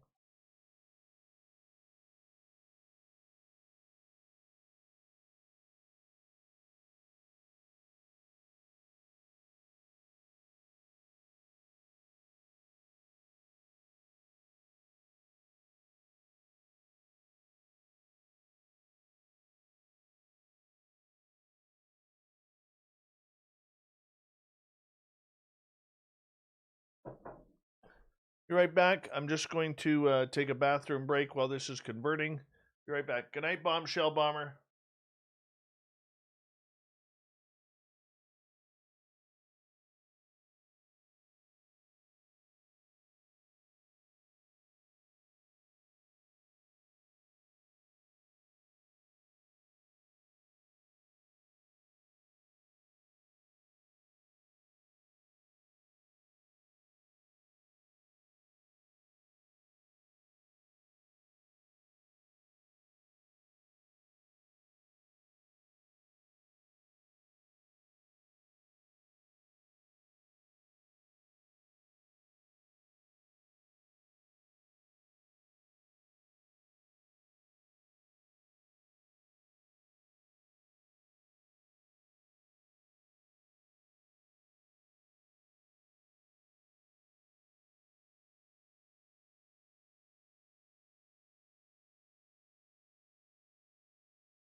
You know, I have to admit, I am totally sick of seeing snow outside.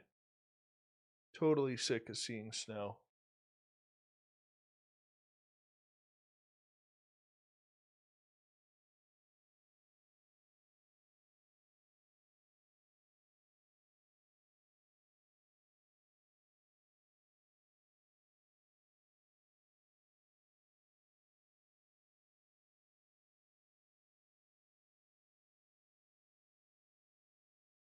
So sick of snow. Honestly, I'm just at that point where it's like, come on, man. Get this over with.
Output folder.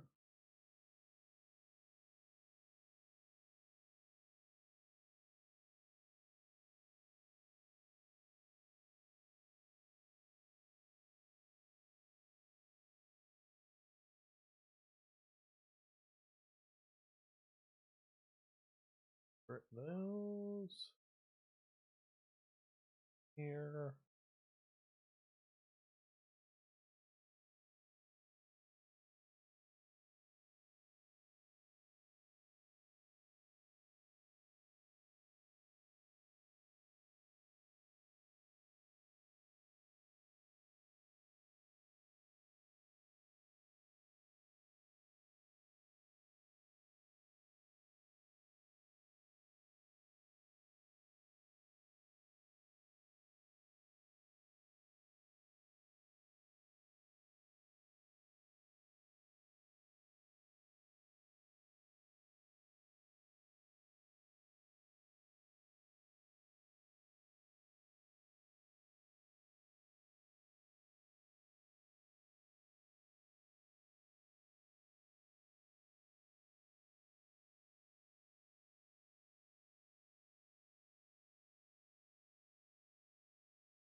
Oh, Babster, I'm so jealous. The problem with that is you're probably going to wake up in the middle of the night and have to drop one.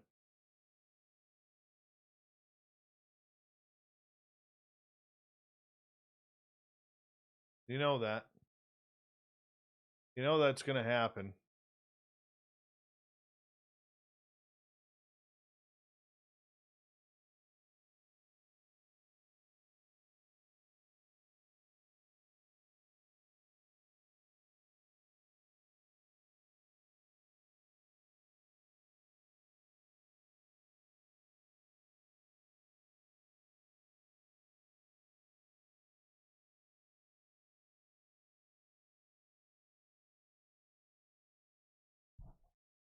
Is it just me? I don't get excited about all of these superhero movies. Hey, Mondak, how you doing? Oh, what I wouldn't do for anything for Taco Bell right now. Bobo, what's going on, man?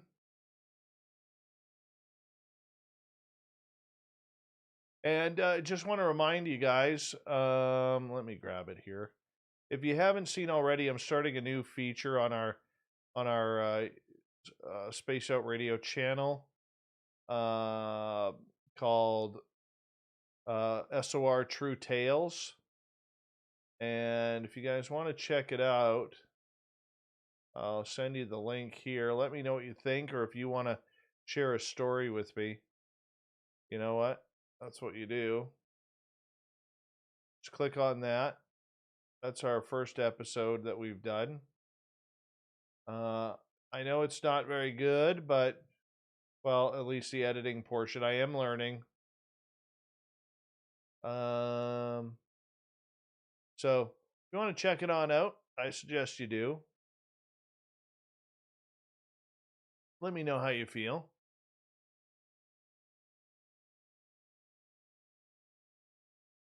You know? Be kind of cool.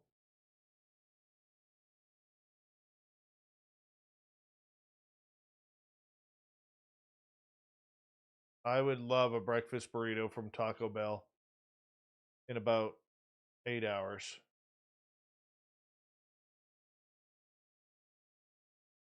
Actually, I miss McDonald's breakfast burritos. Hey, that flat fellow, what's happening?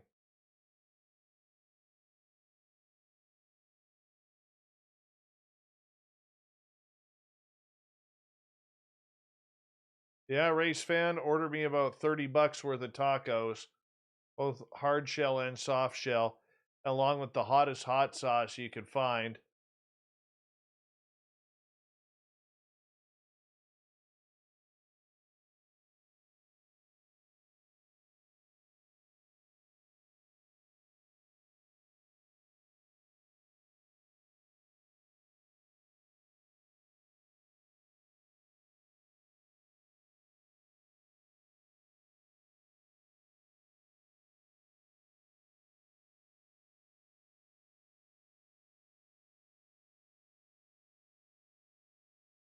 See, I never really got into the comic books as a kid.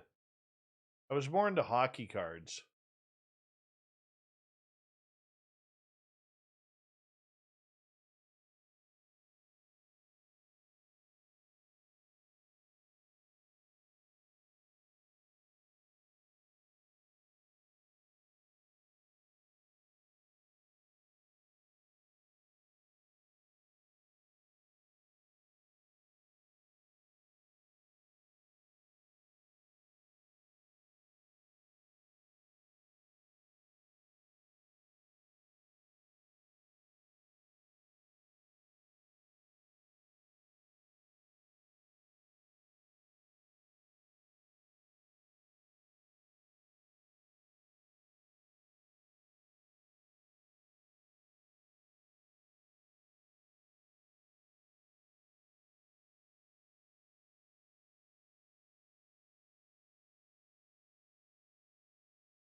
That flat fellow, if you want to talk some flat Earth, message my booking guy, Corey. I'll put his email in here. I'm always interested in an interview. I don't hide from anything.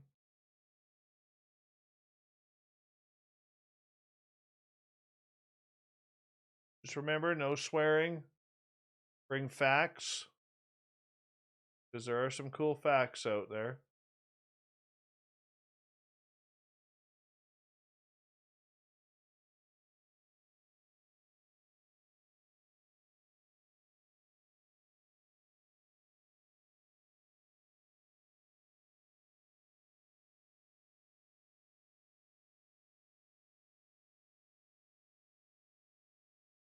Boy, those are...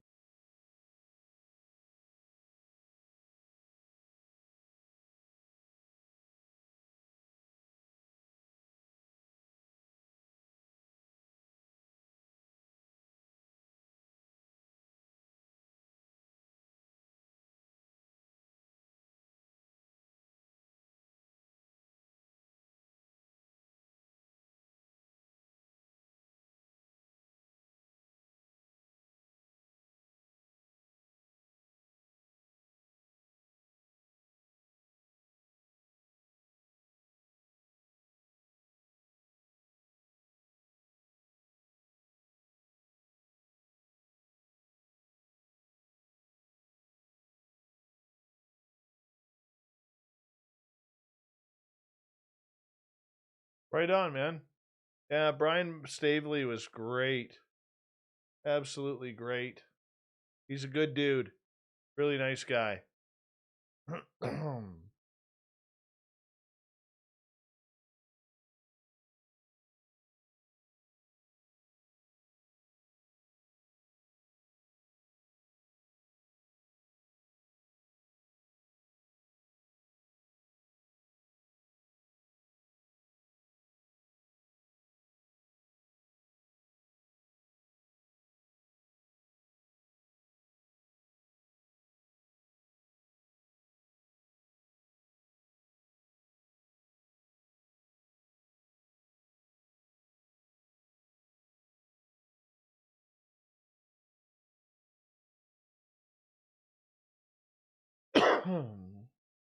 Bomber, I thought you went to bed like 10 minutes ago.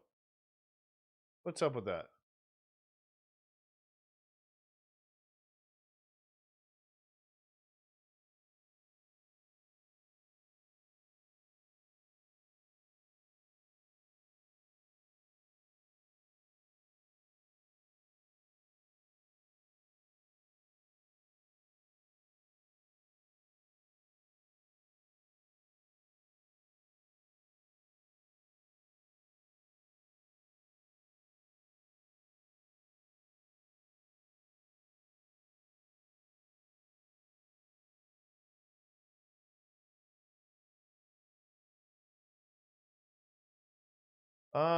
Philip Blair, I don't know when I'll have him on next. I really don't. Got a pretty busy schedule right now. even with COVID. I try not to bug him too much. I did send him a package, a care package, and he did get that today. So he's pretty happy with his spaced out radio gear.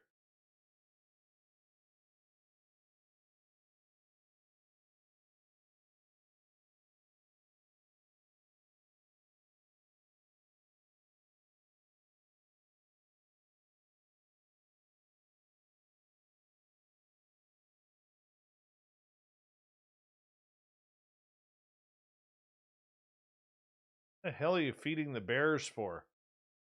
Not supposed to do that, bombshell bomber.